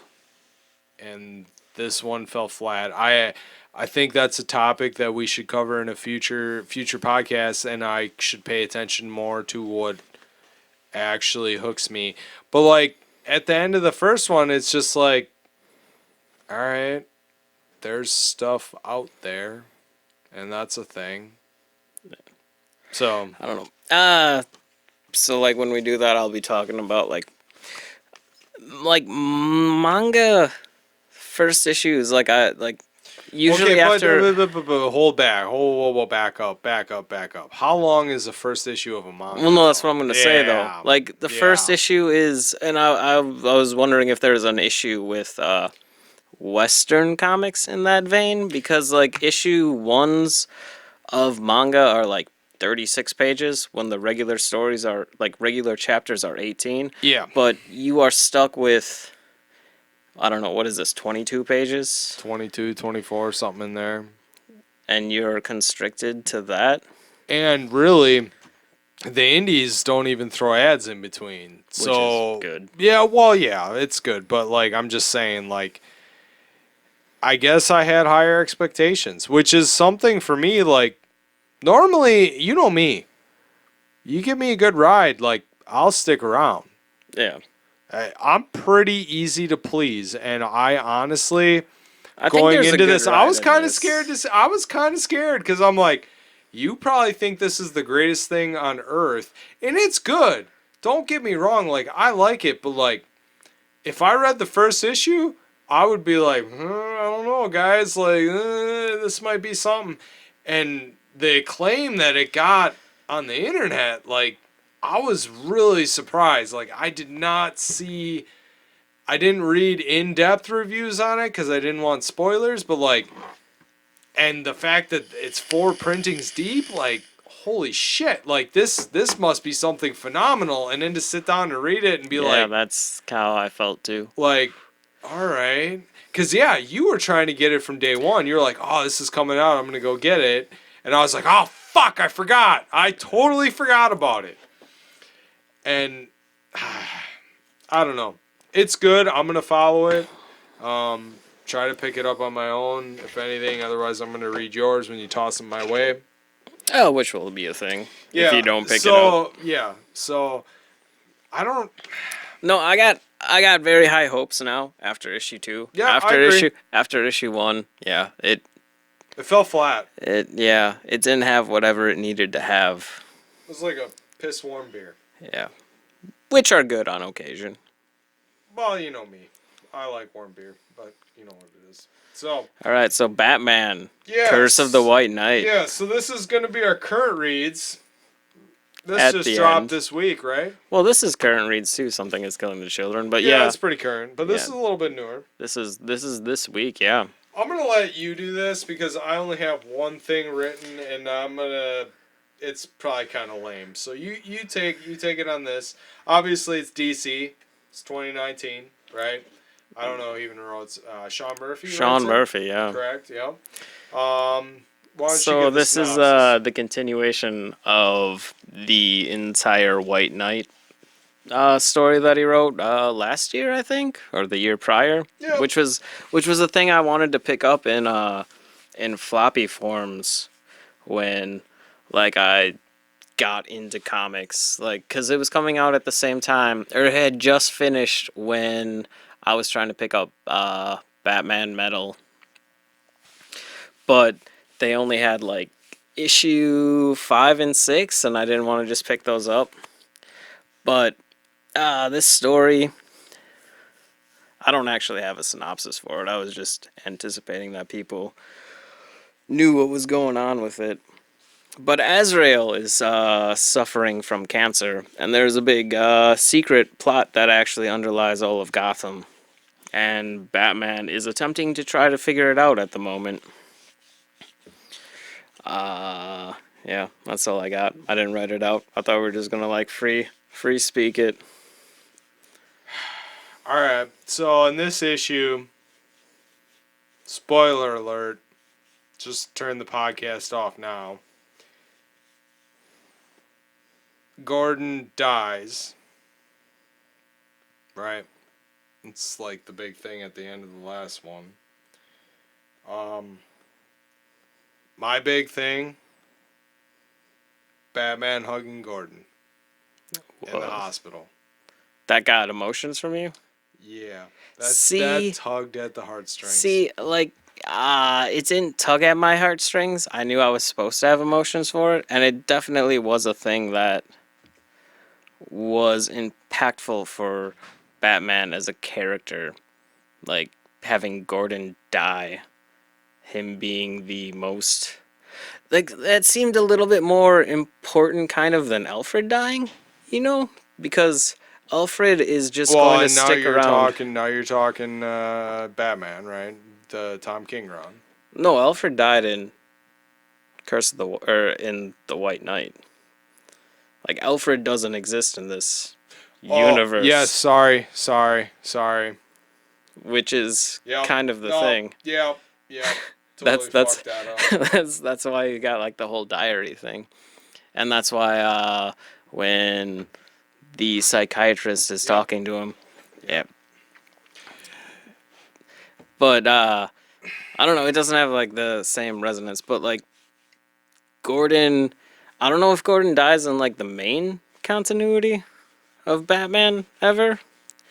But that seems like one of those people that is the only pillar for Batman. because this is the one person outside of like having to stick by him who just he chose. Outside of his circle. Yeah, he's just like, you know what, this Batman guy is crazy, but I trust him. He will be doing stuff, doing good things for this community, and even if his methods go against the actual judicial system, we will stand by him. And Gordon fucking gets the whole bat signal. Yeah. Yeah, I don't know. Like, fuck. I'm not gonna lie. I don't have a lot to say about this one. No? No. Oh, why You're not? gonna have to lead this. I don't You, know. Like, it hit home. Like the Gordon thing tugged at the heartstrings. What's her name going off the rails a little Barbara? bit? Barbara. Thank Barbara you. Gordon? No, that was like the best part was that opening segment where like he's getting brought into the Oh, hospital yeah. and they're doing the flashback. Yep. Like that was good storytelling because it brings into focus her decision to actually go after Azrael and kill him. Yeah, and I mean the part with the psychiatrist and going through the journal and all that shit definitely was interesting. The story is definitely progressing at a good pace, which is something I really like. You know, with the last thing we talked about, we weren't too impressed with that. Not that I want to get hung up on Curse of the White Knight #1, but like that definitely was like, oh, this is amazing. Do you remember the issue 1? Not all of it clearly because you're calling me out on some shit, but like I do know by the end of it, I was like, "Yep, I'm gonna follow this." Well, I hooked you up with that trade first, right? Oh, you're talking about going all the way back to the original White Knight. Well, but you read that first Yep, before you read this yep, one. yep, yep, yep. So you had groundwork already established Yeah, on like this universe. yeah. Well, no, I thought the whole thing was interesting. This whole Azrael thing, towards the end of the issue, when we actually get to start seeing them fight and do that sort of superhero thing, was cool. I'm sorry, man. I got nothing. Do you think she was justified in her actions to kill him? Like, does that negate all of Batman's philosophy if she had killed Jean Paul? I thought it was Jean Paul. Oh, Jean I don't Paul. speak. I don't speak French. Get with it, dude. What you? Is she justified in killing him? Yeah, Because her dad was killed. right.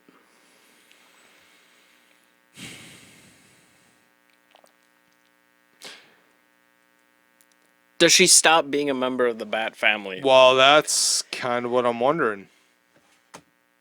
I don't know, cause you got Jason Todd, right? He died, and then he becomes the Red Hood, and then he runs around and is killing people. And this is non-continuity, so anything could happen. Is that Jason Todd? I thought it was Dick Grayson. No, Dick is Nightwing. Yeah, I thought Dick was in this. Oh no, he is too. Oh. I'm saying like Jason Todd is the only member of the Bat family who kills people. Got you. I don't know. I thought it was badass.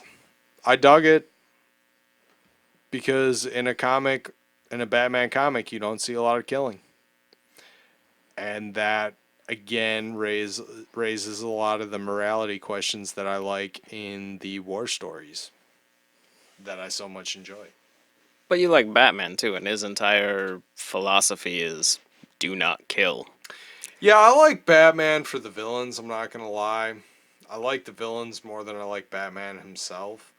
Batman's interesting because he's a detective. That also interests me very much. I like the thing that the thing that drew me into Batman originally, and I'm late on this, and people can make fun of me or troll me for it. I'm good with that. Bring it on, haters. was the villains. I really got into the Court of the Owls because that was badass. Do you feel the villains are a reflection of human psychology? Yes. So what do the Court of Owls represent? Dude, oh my god. Just off the cuff, man. Take Yeah. another take Yeah. another slurp of beer. Yeah, you're killing me. I See don't these know, man. these are the weird questions I would ask.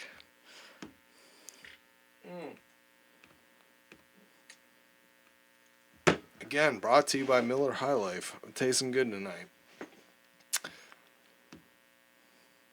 But we can go There's a lot of beer cans on the so table. we can go easier. So how would you enjoy reading this on a non-comic book format on a fucking iPad? Oh shit! You're gonna Like, bring that up. well, yeah, Okay. no, because All I'm right. interested. All Because right. you are a dedicated fucking floppy fan, or you have to have a tangible object in front of you. I've been trying for years now to get you to read shit on a fucking screen, and you're always like, no, not gonna do it, not gonna do it. But Okay. now you've read one So on. so somebody was badgering me about the podcast that we need to do more newish shit, and the White Knight was something that we both very much enjoyed in the original form and in this new form.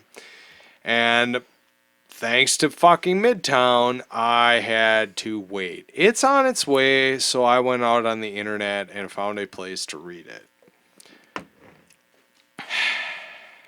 I hate digital shit. I've been that way from day one. I'm on the internet now with these podcasts, and I hate the internet. But I gotta say, I really enjoyed reading it digitally. What? Seriously? Let me set the scene for you.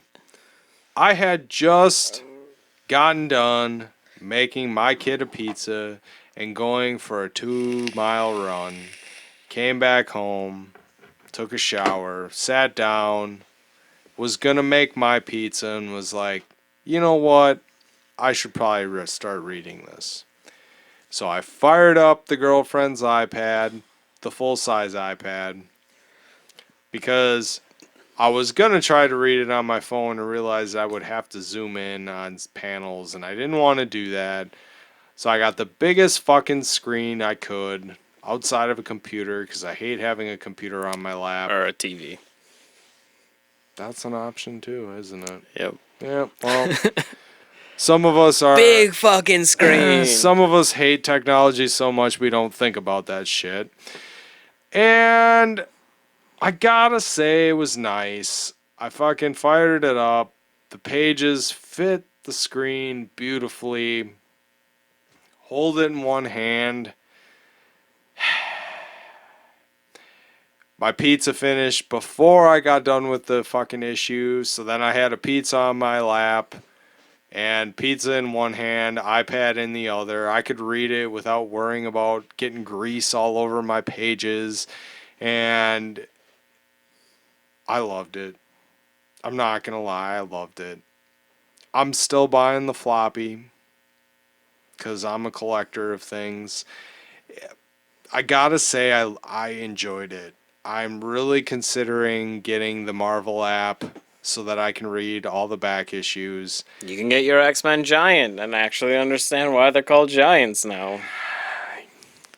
You'll just be Yeah. 6 months behind. That's one thing, like, I gotta say, 6 months.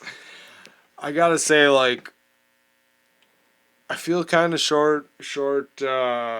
handed. You know, a lot of the comic experience I had in my youth when a lot of people were reading the X-Men Giant was, well, that was before my time, but, you know, I read a lot of indie shit. Dark Horse, Star Wars, fucking, that sort of shit was my jam. So I feel kind of late to the game on some of this stuff, so if we sound like morons, you can blame me for that because I haven't read that stuff. But Yeah, we the really don't have like the back history that a lot of people do. No, The but comic I connoisseurs. think that kind of shows some of our appreciation for some of these newer comics, and we're not so much of these comic skaters like, oh, this isn't what it used to be. Even though, like, I like change, I like the development of characters. We're getting off track here, but I got a question somewhere in okay. there. We don't have to tackle it now, but I did want to know if you watched the new Star Wars trailer. Nope. Well, shit, that just derailed. This is why people don't talk to you in comic shops. Yeah. So I don't know, man. Like digitally, I really, really, really, really enjoyed that shit. I'm probably gonna try to do more of it. I All right, but mean, you already bought issue 4. oh yeah, yeah. Like I mean, it's like it's I in still shipping. buy this shit. It's just nice to actually be able to read it on a somewhat up to date basis. So Barbara got her fucking spine broken. Yeah, is that supposed to be like reminiscent? That's the word I'm looking for. Of Batman getting his back broken by Bane? I was wondering that. Like, that seems to be a very big component of the Batman narrative is the back being broken. Yeah, I'm. I yeah, that went through my head. I'm like looking at it. I'm like, oh, is this supposed to be like Bane? Yeah. Is there like a mythological correlation to it? I was trying to like think that on like the drive over. If Not that I can think of, but like, I mean, it makes sense from like the old adage, you know, the straw that broke the camel's back, and you fucking go insane. well, that's what I was thinking. Like, cause you got Atlas, right? Who like carries the burdens of the world on his shoulder, Ah, and there's that whole like if you carrying too hard, your back hurts, like you get into old age. yep. But I didn't know if there was like an actual like mythological thing to it or if it was just meant to invoke the whole Bane thing. But I was wondering if she's going to But turn into hold on. So let's go with that for a minute. So what is the whole point of Batman's back being broken by Bane?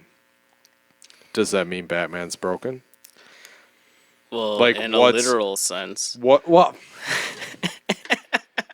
All right, all right. I worded that poorly, but like think about it. So like you're thinking about it in a mythological sense. Fuck. Words are hard. Yeah, they are sometimes. Well, no, because like if his back is broken, he can't actually carry the burden of the cowl, which is an issue. Cause like he If you has. can't hear that, I'm pounding the table. Preach. Well, that was like the only thing I can think of. But I'm like going off of like Overwatch. There's like a Reinhardt highlight where if he gets play of the game, he's like holding his back or whatever. And like it just seems to fit this. Batman is the only one who can protect Gotham, and he's he's trying too hard. And if he can't actually hold the weight of Gotham to be able to protect it, like that is the ultimate breakage. And do you think that is a core? I don't know the word. Barbara protecting Gordon, her father. Yeah, well, no, see, like, what I'm confused about is, like, in one of the Batman runs, she gets crippled, but it's by Joker. Yeah, people But, have a lot of fucking issues with that. yeah, I don't know. I never read it. I know she becomes Oracle, and I was wondering if. No, no, no, no. You read Killing Joke. That's when it Uh, happens. I never read Killing Joke. Motherfucker, I have it. I thought I gave it to you. No, I said I was gonna get it and read it at some Okay, point well, in time. tonight you're getting the fucking Killing Joke. Because, Oh, like, no. people have a lot of fucking issue with that. Is that. Well, no, I know the issues about it.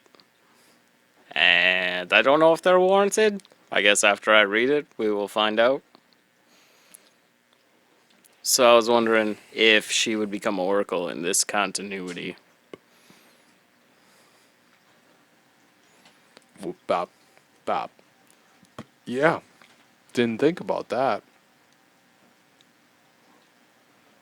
So you really you don't have like you just thought the issue was badass. You don't have anything to say other than that. Oh, like Well, I mean, the things you're bringing up, I thought about. I'm fucking drawing a blank here, man. I apologize. Like, this is the most recent thing I read.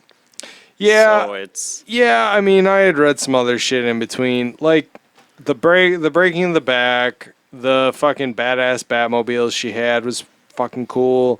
the Tumblr. Yeah. That was apparently a big Oh, was it? draw. I don't know. I don't know. There It were was cool. articles. There were articles on CBR about it. Oh.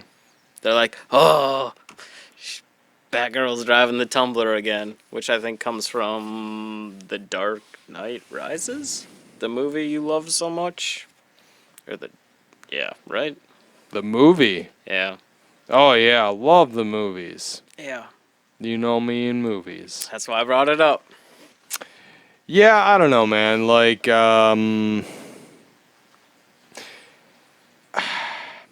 I don't know. I don't.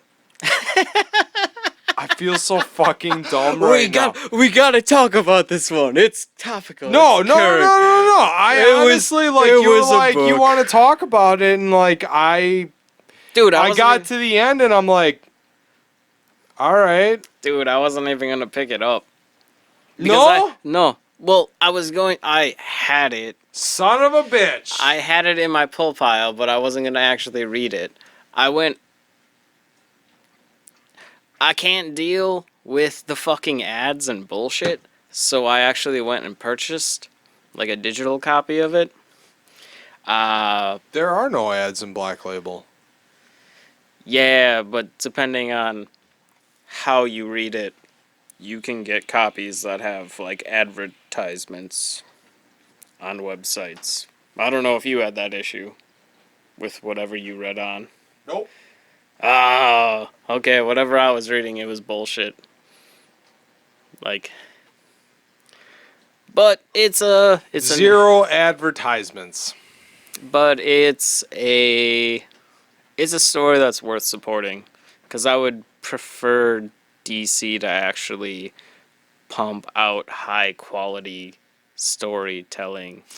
Besides, like, I would also like to point out the art is very high quality in this. The whole, like, the first White Knight, the Curse of the White Knight, like, it's high quality yeah, art. and it's the guy who's writing it is also drawing it, which is Really? a trip. Yeah. I did not know that. Yeah, Sean Murphy does all of it. I gotta say, like, high quality, A plus all around. Like, the storytelling, like I said, I have nothing to really say. Like, there was a lot that went on. I just don't want to, like, I don't want to spoil too much. You know, I don't know. You spoiled it straight away. Gordon dies. Well, you knew that at the end of issue 3, motherfucker. Motherfuckers, if you didn't read issue 3, fuck you. All right. But so it's a detective story. Have you figured out what the Joker is trying to portray? Like, cause No. something's fucked up with Gotham. Something happened with the Waynes and I don't know what the other family is called.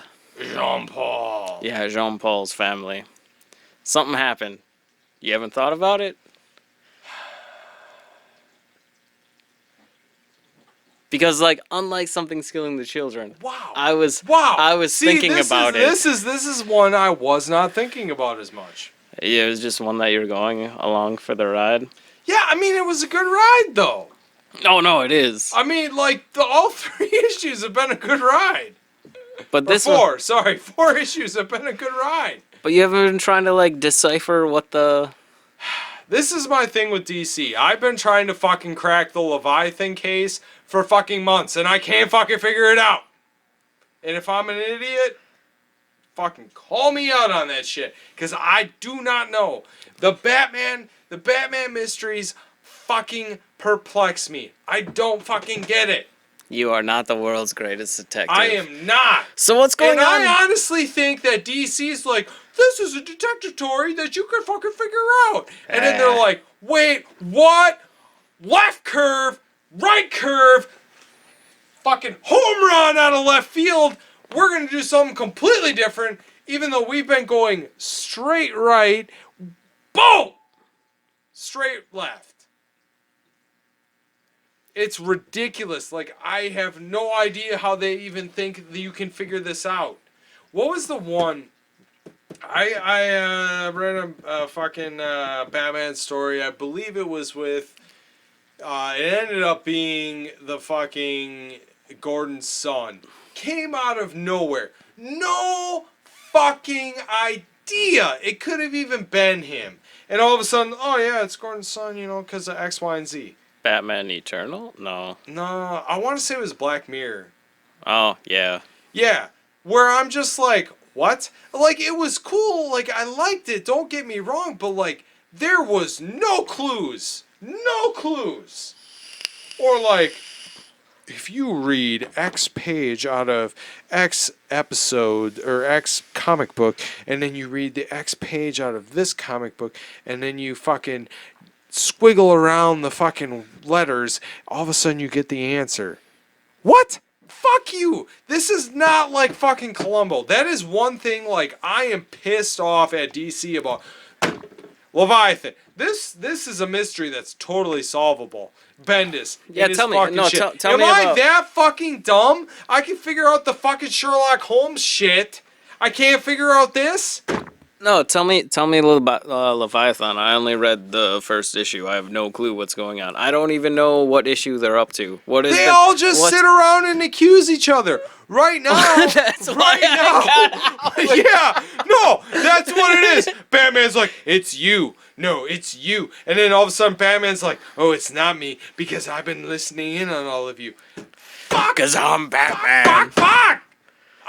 It fucking pisses me off. And you know what?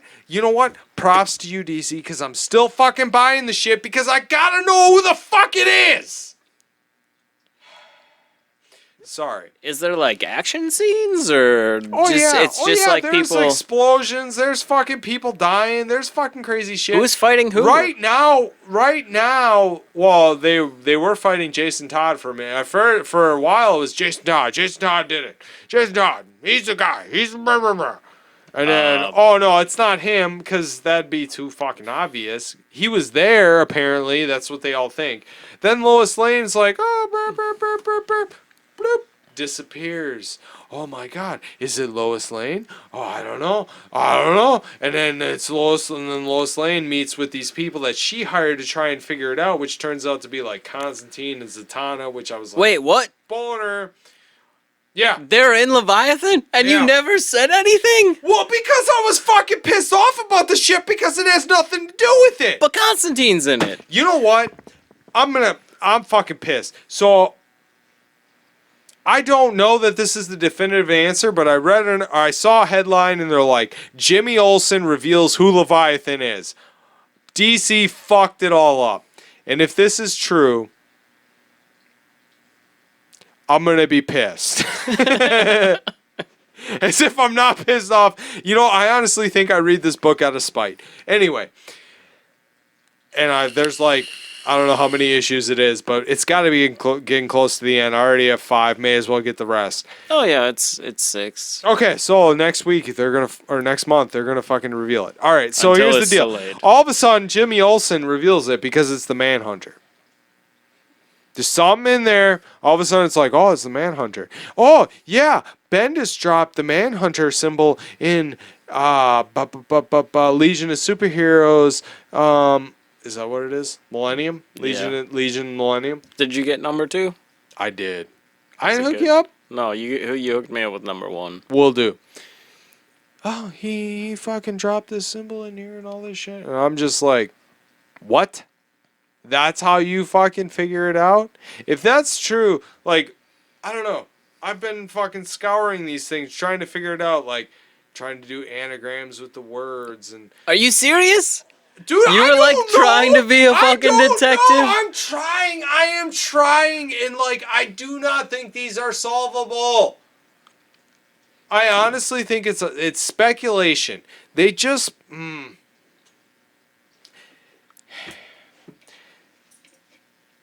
DC is using the internet to fucking fuck with us. To write their own stories for them?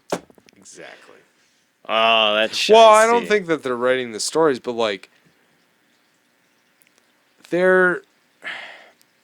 You know how you could have probably solved Leviathan? Reading all the articles on the internet. And normally I don't do that. And I read the Jimmy Olsen one because I was like, you know what? I want to know. Apparently, that's a really good story. Or good writing overall comic. Don't care. Not going to buy it. Oh no, the whatever I read in that Yeah. Leviathan, it seemed like a Dumb. it seemed like a 30s comic, but in It modern seemed time. fucking dumb. Yeah, it wasn't anything that got me excited. No. Leviathan pisses me off. The Year of the Villain pisses me off. They use these events to sell more books and buy all these fucking issues. Like, I bought Action Comics. Action fucking Comics. The man who says Superman is fucking gay. Sorry. That's gonna get some hate, but He fucking wears his underwear outside. they do it for sales. And I'm pissed because I buy in every time. Witching Hour, pretty good. But Witching Hour wasn't really like that crazy of a. Drowned Earth, what the fuck? Yeah, but did you buy the tie-ins? Yeah, Oh, did you? think so. Like The Aquamans? Teen. Well, no, there was like a Teen Titans one. Bought and it. Some. Yeah. I think of the Drowning no. Earth, the Teen Titans one was the best. Here's also what I want to say. Tie-in. We're going to give you 2 pages that actually tie in to the main title. You're the Villain is a fucking classic example of that fucking shit that pisses me the fuck off. I'm angry right now. I apologize. Like, here's what it is, folks. They release an event. They anticipate you're gonna buy all the shit. I bought it. I read the whole thing. You know what ties into the Year of the Villain? The last 2 pages. Detective Comics finally, after 3 fucking issues of this bullshit, did a whole Mr. Freeze thing. Because that's their thing for the Year of the Villain is Mr. Freeze, Detective. They all have their own little things. Is Detective good at the moment? I jumped off. Nah. Nah. So Tomasi isn't like the greatest writer ever? In my opinion, no. But like, you fucking... They're just taking money. It's a fucking cash grab. A lot of these fucking events are just a fucking cash grab. Like, you're the villain tie-in. You expect like at least I expect like 22 to 24 pages about the shit. It has nothing to do with that. That's the same thing as they fucking did in Batman and the Outsiders. Last 2 pages. But aren't they They like... have these one-shots, which are pretty good. I didn't get them all. I bought the Riddler one because I like Riddler. He's pretty cool. Like, totally tied into Year of the Villain. The whole thing was about Year of the Villain. But you're still reading Justice League, right? Yeah. And they're leading up to the Doom versus Justice League. Okay, so let me lead up to that. Justice League makes sense to follow because again, they're giving you 22 to 24 pages of actual story that is going to tie into the end event. But you already knew that because this was a Justice League thing. Right. But all these tie-ins that they want you to buy and think that they add to the story, the Leviathan thing. Action Comics did nothing for Leviathan. Nothing, in my opinion. I did not feel like I got any more story than if I would have just read the core 4 or 5 issues. I think I jumped off after issue 4 of Leviathan. So I have a few Action Comics in there, like 1 Action Comics, 2 Action Comics, 3 Action Comics, 4. So I have 3 things of Action Comics. I can tell you I know no more about Leviathan than I did before, other than Superman's fucking around, doing shit. That's how he Don't does. care. Don't fucking care. How can I figure out this Leviathan thing? And then to say, oh, Legion's superheroes did this and that ties into that? That had nothing to do with Leviathan. That wasn't even on the table when they started Leviathan. Maybe it was, but we as fucking consumers didn't know it.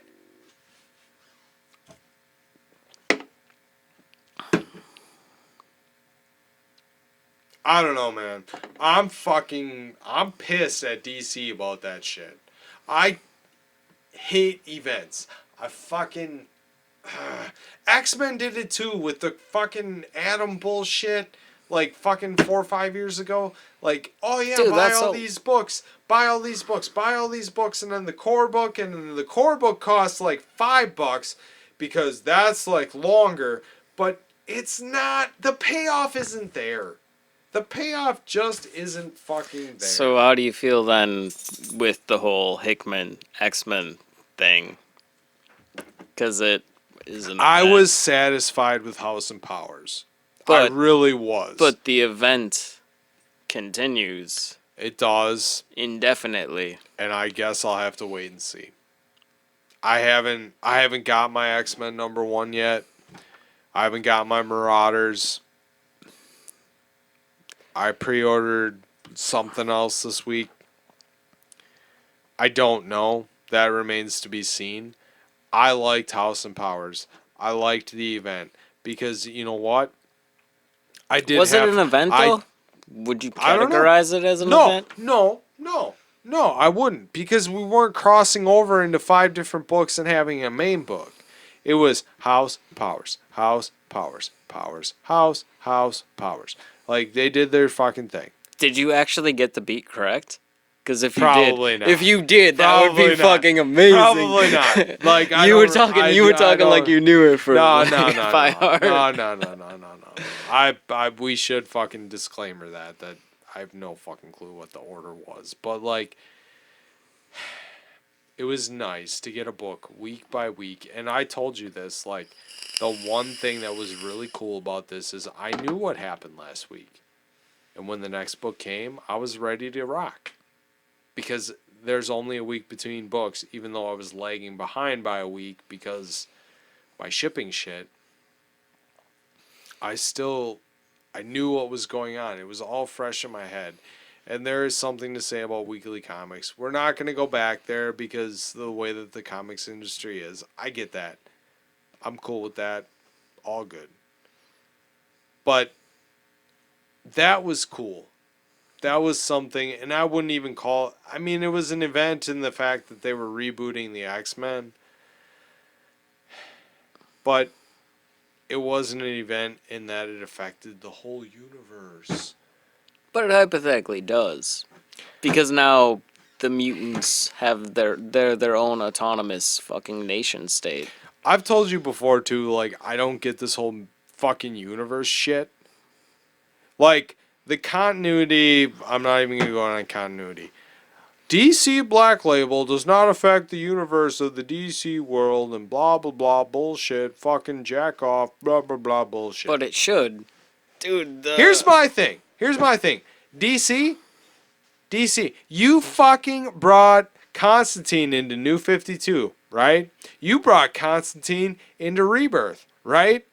Where did you pull all your fucking shit? Oh yeah, Vertigo.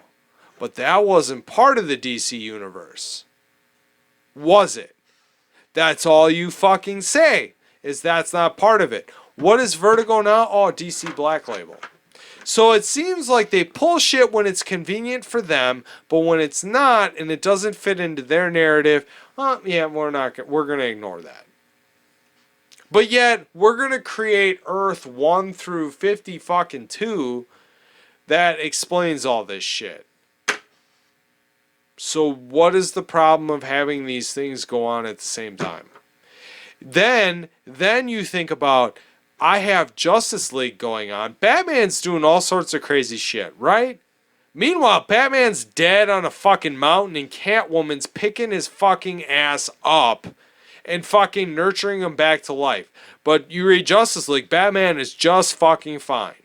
But they can explain that off with, oh, this is years apart and this and that and the other thing. Okay, so where the fuck is your continuity? To me, it's all about convenience. Fuck that. Let it be. Just let them be fucking stories. Don't worry about, oh, this fits in with this and this. Let them build. The characters, the thing that you're preventing is character development. That's it. That's fucking it. But yet when it's convenient, you want the backlog of Vertigo to say, this is Constantine today because we don't have time to actually develop him because we're going to actually cancel him in fucking 50 issues. Because you don't want to actually put the time and effort into developing him. Or, oh, hold on, let me rephrase that. You don't, oh, what was that? Oh, you don't make enough money off that book, so you're going to cancel it? All right, that's fine. So what's the topic for next week? We doing the Sinister House? Oh, we can do Sinister House. I like Sinister House. It wasn't anything to write home about, but it was fun. Well, what do you have on the I don't have table? anything on the docket. I mean, I was thinking Docket, about that's a word. I was thinking about rereading my UFOlogy. I haven't gotten to that yet, so I can't give it to you tonight. I don't know, man. I don't know. I'm kind of So pissed we're gonna off go do right another. We're gonna go Kind do of pissed another off at 10 in. comics. Kind of pissed off at comics. But right you got like awesome shit like the now. Whispering yeah, Dark. man. They're there. They're The there. indie shit is there. And there are a lot of fucking companies doing it right, not worrying about the fucking shit. And I like that. And I get how it can get messy with these fucking characters like Batman and these main superheroes. My word to DC is stop fucking worrying about it. You've rebooted them 20 fucking times over the years. Just fucking produce good stories. And I don't want to hear about, hey, continuity, and this is in our universe, and this isn't. I don't want to hear it. No, that's only the fans who get like very butthurt about it. And DC and Marvel, they just are reactionary to the fans. That's why you have these weird events trying to contain all the universes. I don't know, because I just view it like all of these things happen at the same time, and yet they don't. I don't actually give a fuck about continuity. I care about the integrity of the character and whether or not it makes sense for them to be doing what they're doing. Exactly. And I'm sorry I went on a 20-minute tirade there, guys. Oh, no. Really, really sorry about that. But, like, Take a shot for every minute. struck a fucking nerve, man. It struck a nerve. Like, I really just want a good story. At the end of the day, isn't that all anybody wants? That's why we read comics. And that's why we are two cans with two tall cans who can rant because we got two tall cans. I fucking nailed it, bitch!